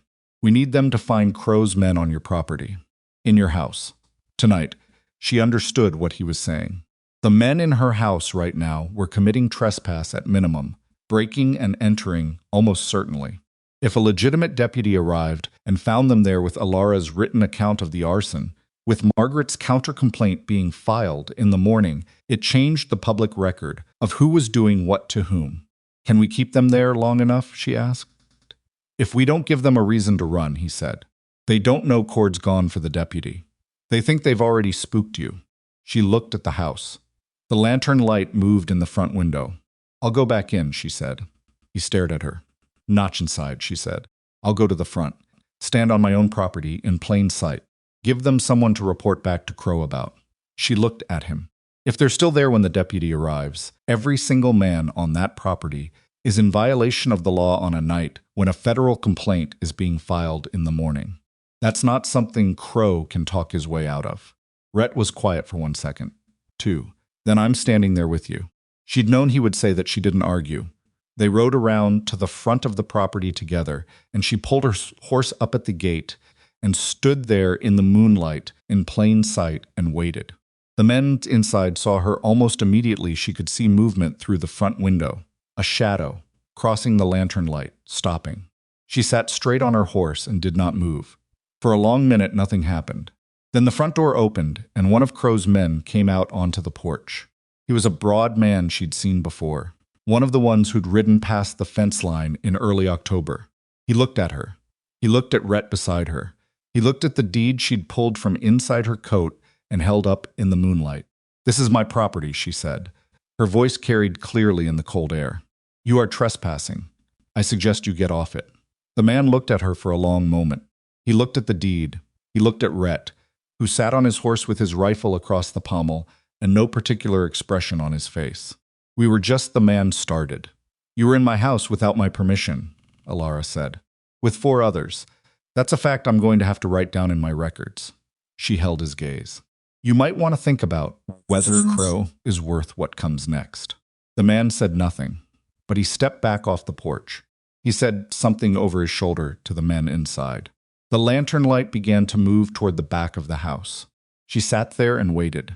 She heard horses on the far side of the property, Crow's men, leaving from the back, which meant that they were not going to walk past her on their way out.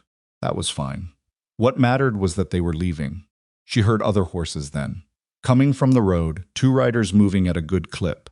She turned, and in the moonlight, she could make out Cord, and beside him a younger man she didn't know, wearing a deputy's badge that caught the moonlight. The deputy pulled up short of the gate. He looked at the house. He looked at the tracks of departing horses, still visible in the soft ground near the tool shed. He looked at Elara.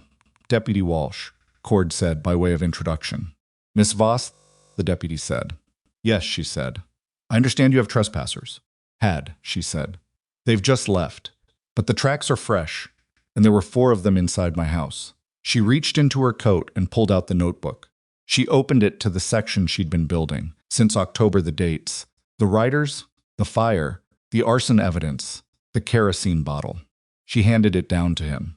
I've been keeping records, she said. Deputy Walsh took the notebook. He looked at it in the moonlight, turning pages. His face was young, but it wasn't naive. There was something careful in the way he read. The way a man reads when he already knows part of what he's looking at and is checking it against the rest. My lawyer is Margaret Alderman, Elara said. She'll be filing a federal complaint with Marshal Calhoun first thing tomorrow morning. I'd appreciate if you'd make a record tonight of what you observed here. She met his eyes. The date, the time, the tracks, and my account of 4 men in my house without my consent. He looked at her steadily. I'll need to ask you some questions, he said. I'll answer all of them, she said. She got down from her horse. She was tired in a way that went down to the bone, but she was steady on her feet, and she walked to the deputy and stood in the moonlight outside her father's house and answered every question he had, clearly and in sequence, with the documents in her hand and the notebook back in his, and behind her Rhett stood with his rifle and said nothing at all, because there was nothing that needed saying. An hour later, when the deputy had gone and Cord had followed him back toward town, Rhett and Elara stood on the porch of the ranch house in the dark. She was looking at the property, the fence lines she could just make out in the moonlight, the north pasture, the ridge behind it, where the limestone shelf hid the second spring she'd kept to herself for 2 months. The burned footprint of the barn was a dark shape against the pale ground. He's going to know about the federal complaint by morning, she said. Yes, Rhett said. And he's going to know his men were seen trespassing on a night. A deputy was called. Yes. She turned and looked at the road. Empty, cold.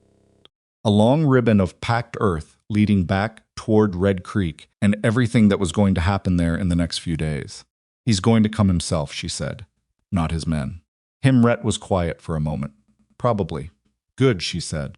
She went inside and put the documents back under the floorboard. She put the board back in place and stood up.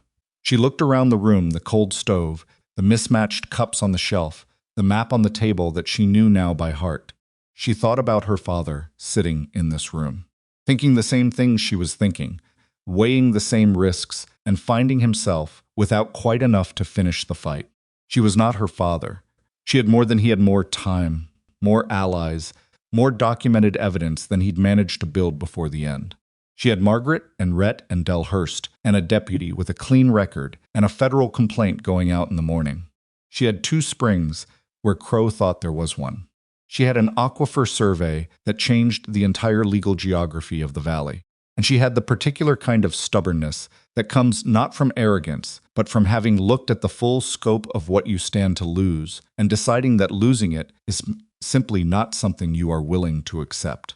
She was Thomas Voss's daughter. She was a woman who had sat alone in a saloon and kept working while men laughed at her. She was a rancher who had gotten 8 half-starved cattle through an October and a barn fire, and 4 men in her house at night. She lit the lamp. She put water on for coffee. She opened the notebook to a fresh page. She wrote down the date. She wrote down everything that had happened tonight in careful, precise order. She wrote down Deputy Walsh's name and badge number, and the time he arrived and what he observed. She wrote until the coffee was ready.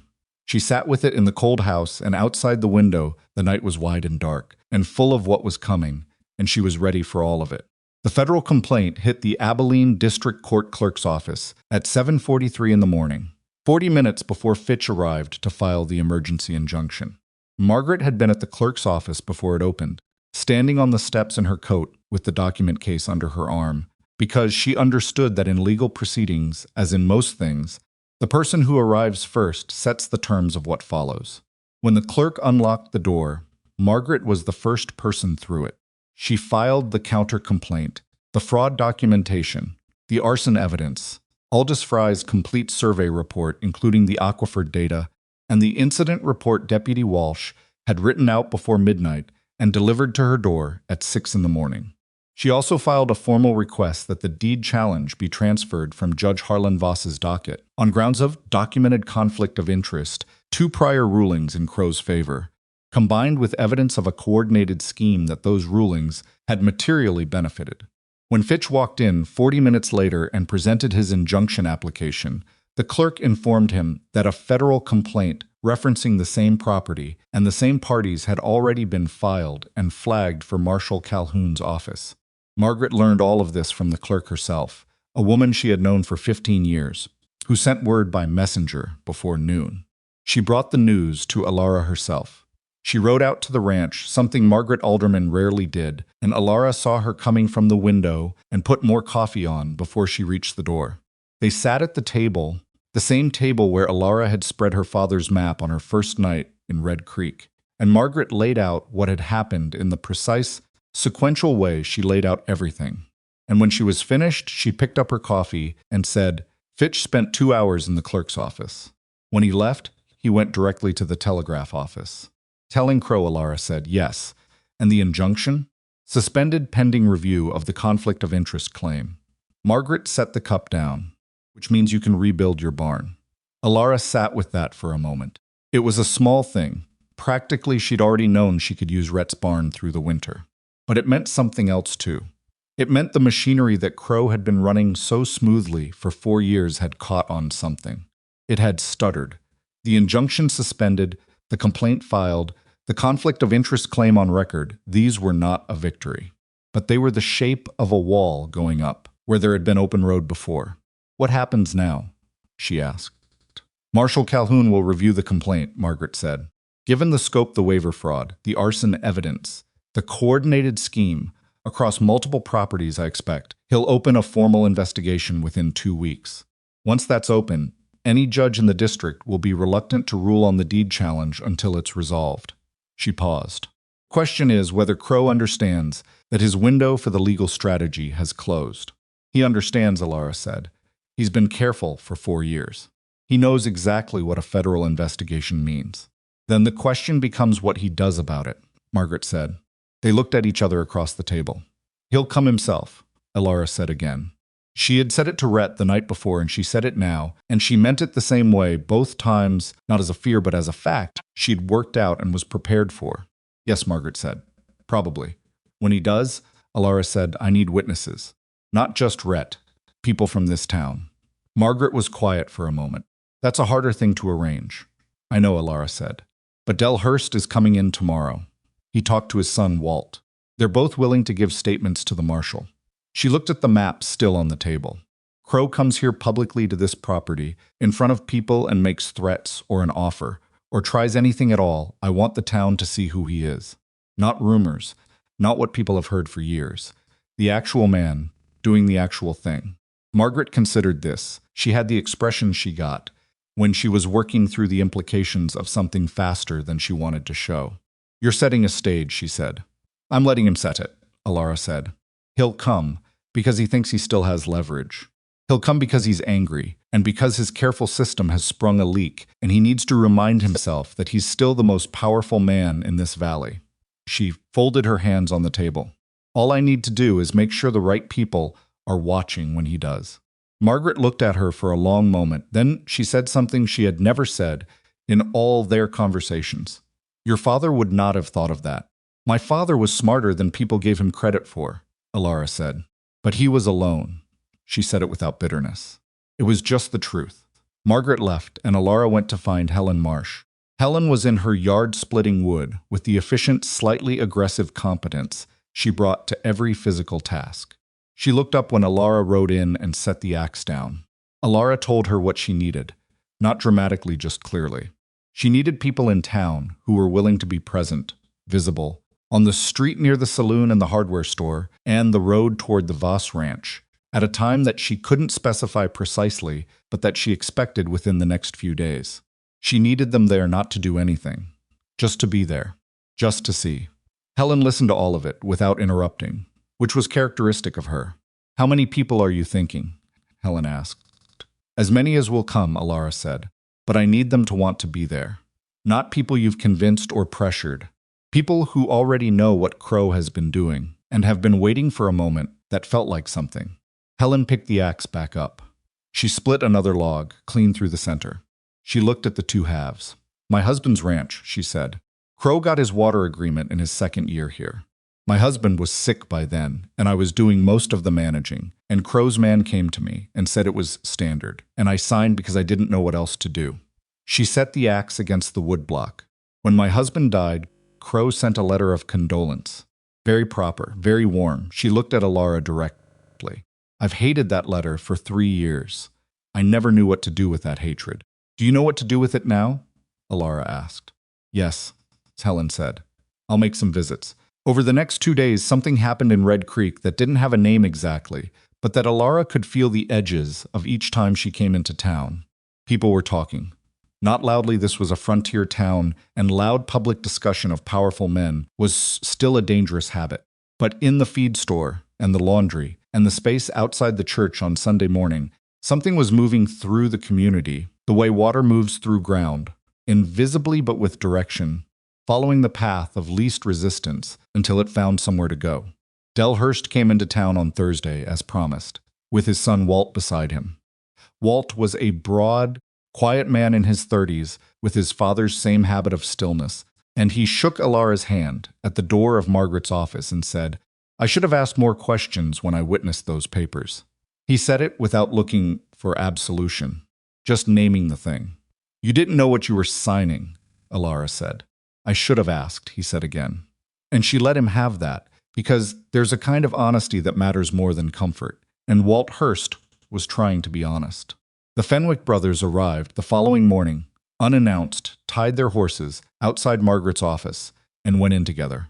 Cassie Dole sent a written statement by courier. She couldn't come to town, she said, because she couldn't leave the ranch unattended, but everything she'd signed and everything she'd witnessed was written out in her own hand on 4 pages, and if Margaret needed her signature notarized, she'd have her neighbor do it. 4 testimonies, a 5th by letter. Margaret worked through the nights, and Elara could see it in her face each morning, the particular tiredness of someone who has been doing important work in the dark hours and has no intention of stopping. On Saturday morning, Silas Crow rode into Red Creek. Elara found out from Cord, who'd seen him on the road coming in from the east. She was at Rhett's east barn, feeding the cattle, a routine she'd maintained through all of it, because the cattle needed feeding regardless of what else was happening, and Cord came in on foot, slightly out of breath. He's got 4 men with him, Cord said. And Fitch. Rhett was there. He looked at Elara. She set down the feed bucket. She wiped her hands on her trousers. She thought about what she needed and what order she needed it in. Go find Helen Marsh, she said to Cord. Tell her now. Cord went. She looked at Rhett. I need to be at the ranch, she said. He'll come there first. He won't come to Margaret's office, or the saloon. He'll come to the property, because that's what this is about for him. The land. And you want to be there when he arrives, Rhett said. I want to be there already, she said. Working. The same way I was working the day he pulled his wagon up to the fence line in October. She picked up her coat. I want him to arrive and find a functioning ranch with 8 healthy cattle and a woman who is not afraid of him. Rhett was quiet for 1 second.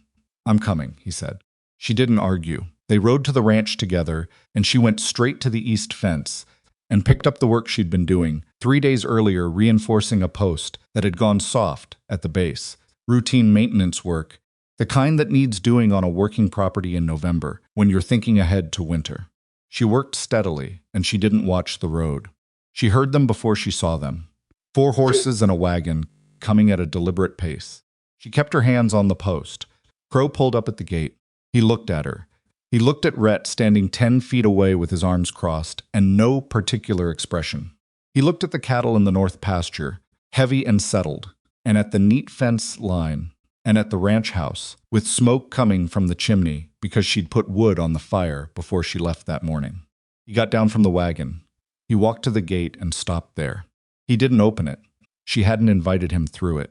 He stood at the fence line of a property she owned and looked at her across it and she thought he understood what that meant, the geometry of it, who was standing where. "Miss Voss," he said. "Pleasant, as always." She set down her tools and walked to the gate and stood on her side of it. "She didn't open it either, Mr. Crow," she said. Fitch stayed in the wagon.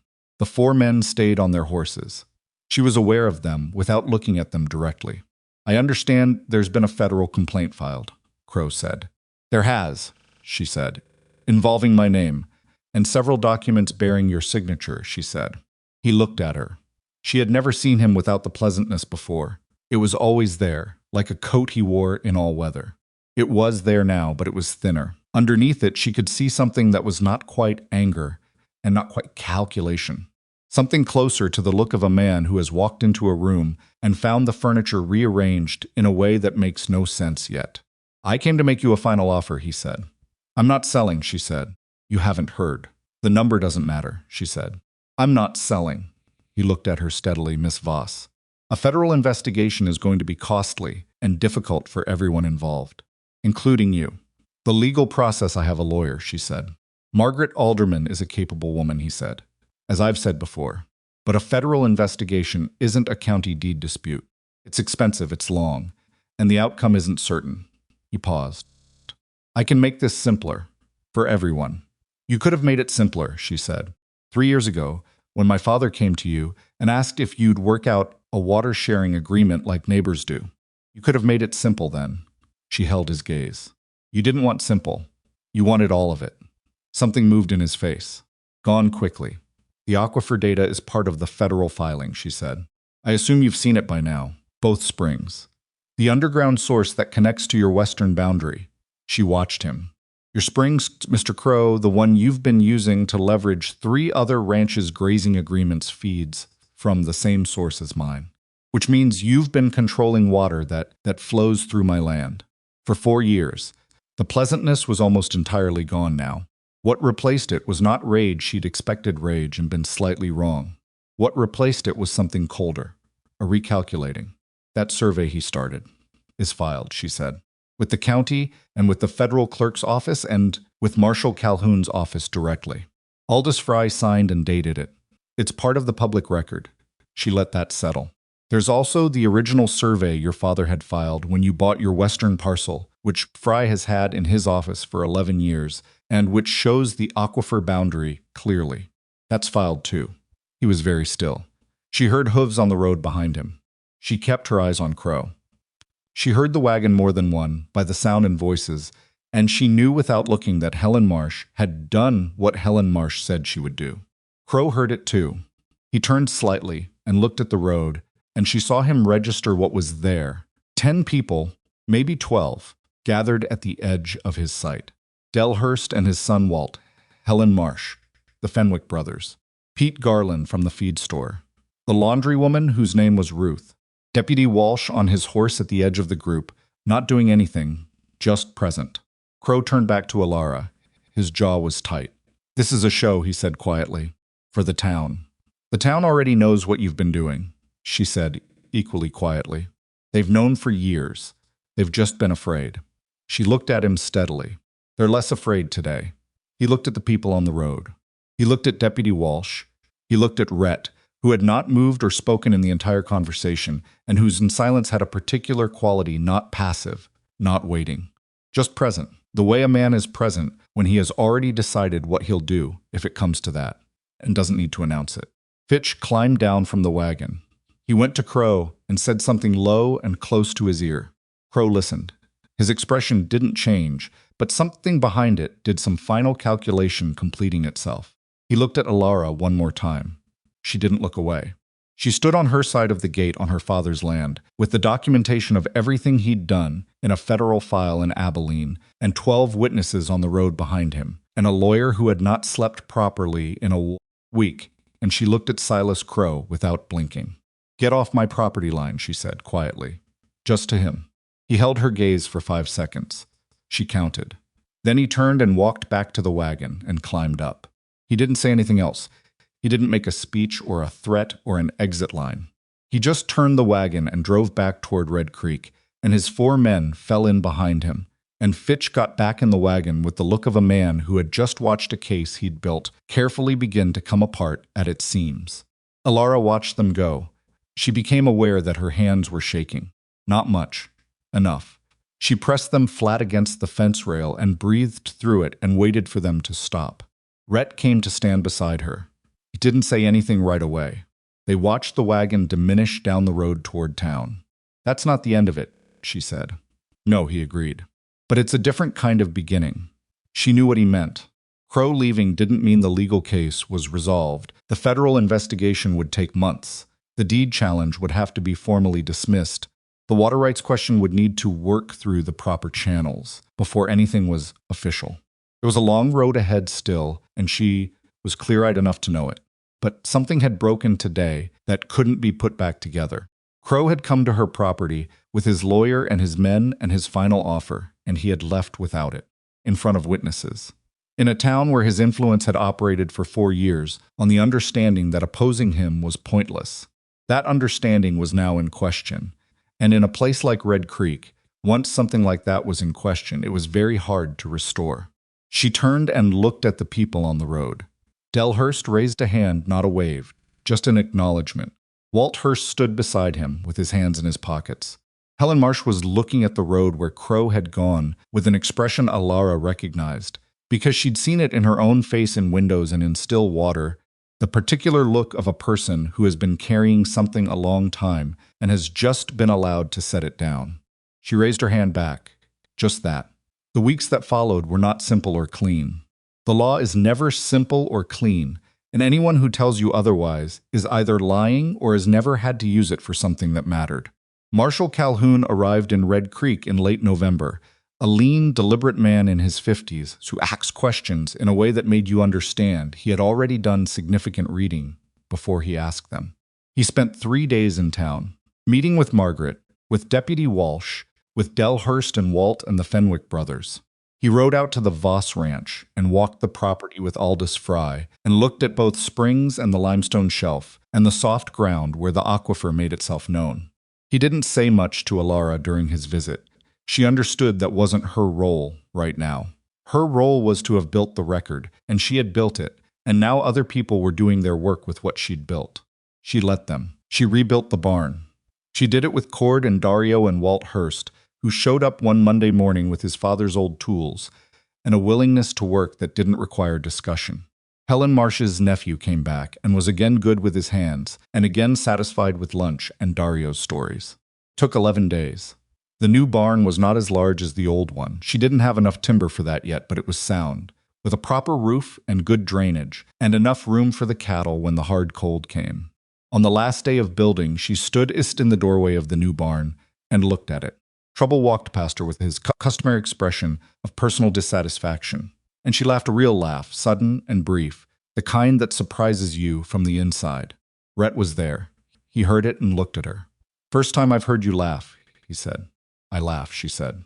"Not like that," he said.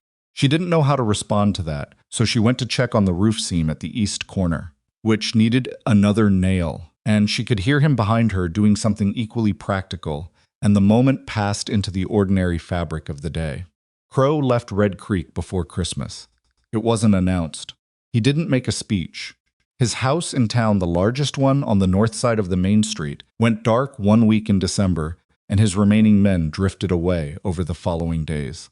And the word came through Pete Garland, who heard it from the telegraph operator, that Crow had gone to Denver.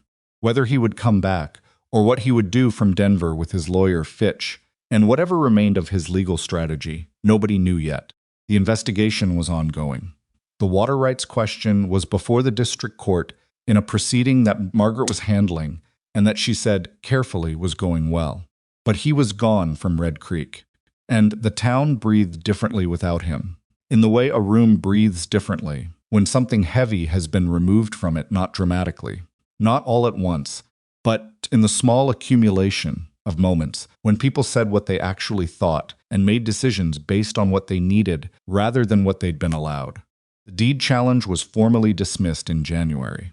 The aquifer data from Aldous Fry's report, combined with the original survey documentation and the federal complaint, had made the challenge impossible to sustain. The district court issued a ruling that affirmed Elara's ownership and added a notation to the county record about the water rights, not a final water rights adjudication, which would take longer, but an official acknowledgement that the matter was before the federal court and that Elara Voss's claim was substantive. Margaret brought her the papers on a Thursday afternoon. She put them on the table, and Elara looked at them for a long time. She thought about her father. She thought about him making that list of people to visit: Rhett Calder, Margaret Alderman, Aldous Fry, working quietly through the last months of his life to build something she could use. Not quite finishing it, leaving the last piece of it for her. She had not cried for him since she'd arrived in Red Creek. She had been too busy and too worried and too focused on the immediate forward movement of things. She sat at the table with the court papers in front of her, and she cried for him now. Not for long. Not loudly. Just the specific grief of a person who has finished something a loved one started and cannot share the finish with them. She wiped her face. She put the papers in the tin box that had held Delhurst's documents and that she'd repurposed for her own records. She put the box on the shelf where she could see it. She went to feed the cattle.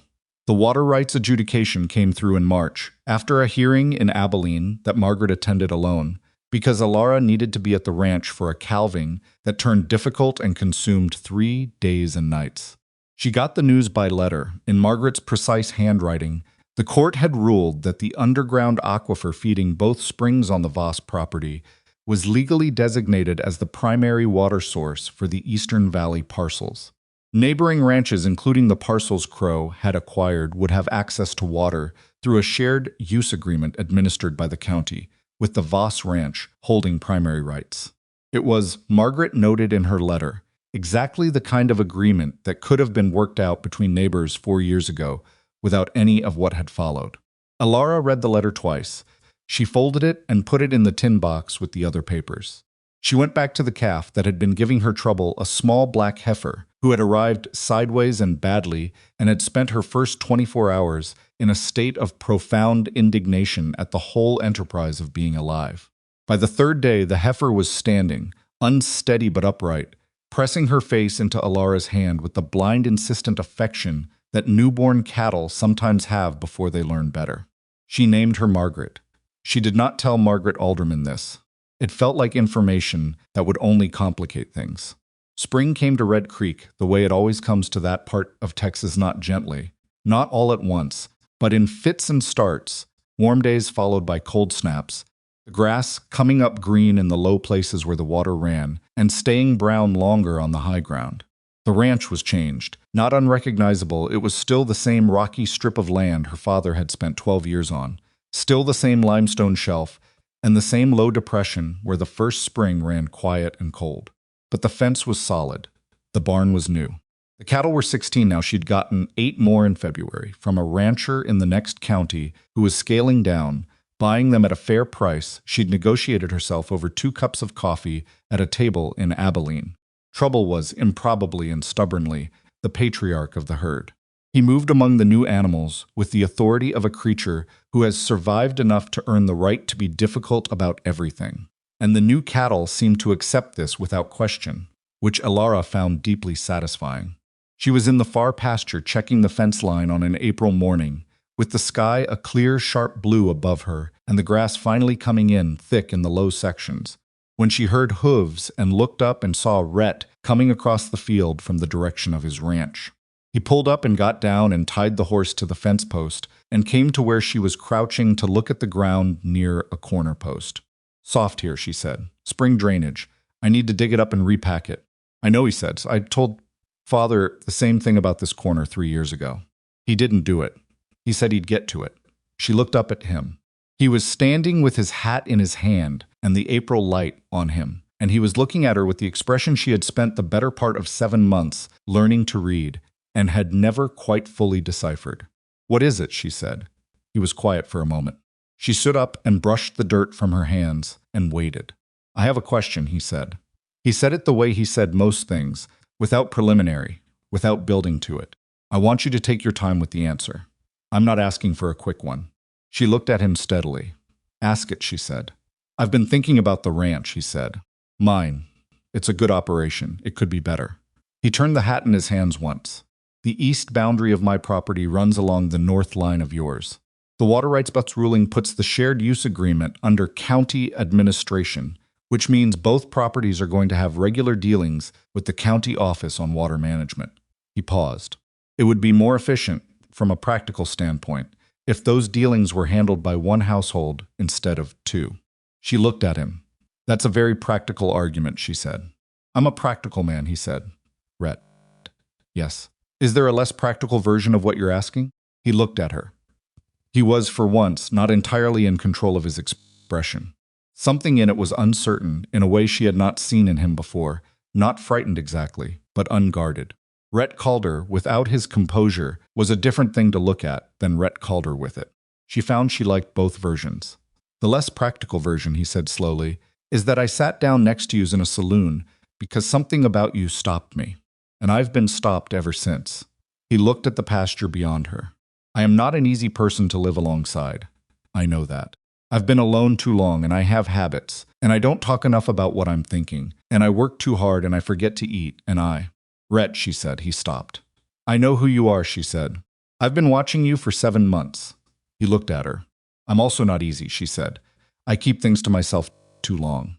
I make decisions without telling people, and then I'm surprised when they're surprised. I work until I fall over. She paused. And I spent the last 7 months so focused on saving this ranch that I didn't let myself think clearly about anything else. And now, he said, and now the ranch is saved, she said. She looked at him. He looked at her. The April wind moved through the grass around them, and somewhere in the far pasture trouble made a low sound that was either a complaint or a commentary. It was hard to tell. I'm not going to stop working, she said. I'm not going to stop being difficult. And I'm not going to let anyone, she held his gaze, including you, make decisions for this ranch without my voice in it. I wouldn't want to, he said. I know, she said. That's part of why I'm saying yes. He was very still for a moment. Then he said yes. Yes, she confirmed. He looked at her for another moment, and then he did something she hadn't expected. He laughed. Not big or performed, just a real laugh, quiet and sudden, that changed his face the way it had changed. The night he'd told her, she reminded him of something he'd forgotten. She thought she'd like to see that laugh for a long time. She thought that was probably a reasonable basis for a decision. They were married in May at the county courthouse in Abilene because neither of them wanted a production, and both of them had things to get back to. Margaret Alderman was there. Del Hurst and Walt were there. Helen Marsh was there and cried in a way that suggested she would strenuously deny it afterward. Dario brought his laugh, which filled the courthouse hallway and made the clerk smile despite himself. The ranch, both ranches, now operating as one extended property, kept going through the summer and into the fall. There were problems, because there are always problems on working land. A fence section that had to be entirely replaced. A dry August that worried the pasture. The county water management process, which was bureaucratic and slow and required more visits to Abilene than either of them would have preferred. There were also the things that were not problems. 16 cattle becoming 22. The new barn holding through its first winter and its first spring without any of the issues she'd feared. Del Hurst and Walt coming by on a Saturday in June to help move a section of fence and staying for supper, and Walt's wife sitting across the table heavily pregnant and laughing at something Dario said. The heifer Margaret, standing in the east pasture in July, no longer small, no longer indignant, having made her peace with existence in the way that living things eventually do. Elara's father had told her in his letter that the land was worth more than it looked. He had been right, but not quite in the way he'd meant it. The land had been worth fighting for, not just because of what lay beneath it, but because of what the fighting had made possible. Margaret Alderman had her water rights case precedent. Del Hurst had his east pasture back the court, had ruled Crow's acquisition fraudulent, and the sale was voided, and Del Hurst had stood on that ground for the first time in 2 years and said nothing at all for a long time. The Fenwick brothers were renegotiating their water agreements under the county administration, which was less favorable to Crow's terms than anyone had expected. Cassie Dole had expanded her operation for the first time in 3 years. Crow's case wound through the federal system for 2 more years. Elara followed it at a distance, through Margaret's letters and the occasional report in the Abilene paper. He was not jailed that would have been too clean, too final. He was fined substantially, and the remaining water agreements he'd engineered were voided, and he was barred from operating as a water rights holder at the district. He stayed in Denver. Whether he found other ways and other places to run his particular kind of scheme, she didn't know and chose not to think about too carefully. The world had people like Silas Crow in it and always would. What mattered was what had been built in this corner of it, by people who had decided that building was better than yielding. She thought sometimes, in the early mornings before the work started, about what it had cost. The burned barn, the sleepless nights, the months of fear she'd pressed down and kept working through. The grief of her father that she'd carried alone through all of it, not letting herself stop to feel it fully until the court papers were on the table and the fight was over. The particular exhaustion of being a woman who had to work twice as hard as any man in the room to be taken half as seriously, and who had done it anyway, not because it was fair, but because the only alternative was to not do it. She thought about the men in the saloon that first night, and their laughter, and how she had kept her eyes on the map. She thought about what Rhett had said that he'd sat down, because she reminded him of something he'd forgotten. She had never asked him what exactly he'd forgotten. She thought she understood it. The thing you forget when you've been disappointed enough times is that effort sometimes works, that the fight you're losing can turn, that the person across the room working quietly might be building something the rest of the room can't see yet. She had not arrived in Red Creek as a hero. She had arrived as a tired woman with a worn dress and $31, and a deed to a piece of land everyone had assumed she would fail to hold. She had been frightened, and she had made mistakes, and she had held things too close, and let her pride make her stubborn in ways that were not always useful. She was still all of those things, more or less, but she had the land. She had the water. She had a barn that had gone up in 11 days, with the help of people who had decided, one by one, that what she was building was worth building alongside.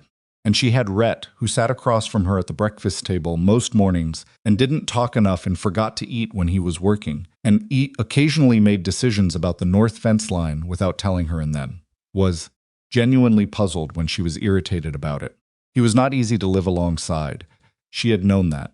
She had chosen it anyway, and she chose it again each morning, which was, she had come to understand what choosing anything really meant, not once, but repeatedly, in the ordinary texture of days.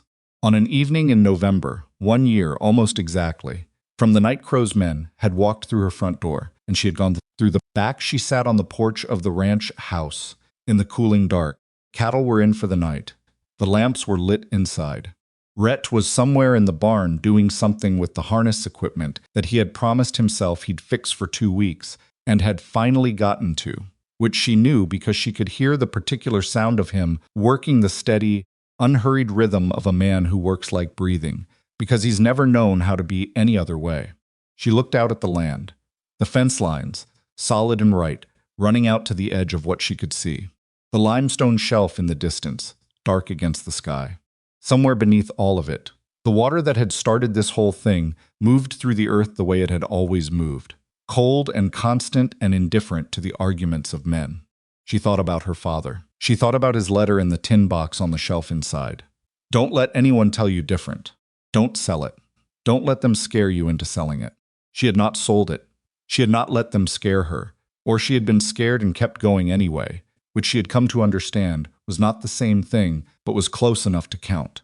There is a kind of person who builds things in hard ground, who looks at a piece of land that everyone else has written off as too difficult, too rocky, too far from the center of things, and decides to stay anyway. Who keeps working when the barn burns down? Who writes down dates and names in a notebook by lamplight because they understand that the truth needs to be maintained the way a fence does regularly, unglamorously, one post at a time. These people rarely get statues. They don't make speeches. They go home at the end of the day and feed their cattle and patch their roofs and cook their supper and get up and do it again tomorrow. What they leave behind isn't monuments. It's the changed shape of a place, the water that runs where it should, the families that stayed because the leaving was made harder, the precedent quietly filed in a county court that the next person in trouble can point to. Thomas Voss had started something he couldn't finish. His daughter had finished it. She sat on the porch in the dark and listened to her husband, working in the barn, and to the particular night sounds of her particular piece of ground. And she was not at peace exactly. She was too practical for that kind of abstraction, but she was settled, which was rarer and more useful. The lamp inside threw a warm square of light through the window. Trouble made a sound from inside the barn, even at night, even in the warmth, something to complain about, something to make known. She shook her head. She went inside. She put wood on the fire. She put water on for coffee, because Rhett would come in from the barn cold, and she knew this about him the way she knew where the soft ground was in the north corner of the pasture, which was to say, completely, and without needing to be told again. She sat at the table, her father's table, her table, and she waited for him. Outside, the November dark settled over Red Creek, over the fence lines and the far pasture, and the limestone shelf and the two springs running quiet and cold in the ground beneath it all, and the valley breathed in the particular way it breathes when the people in it are, for now, all right.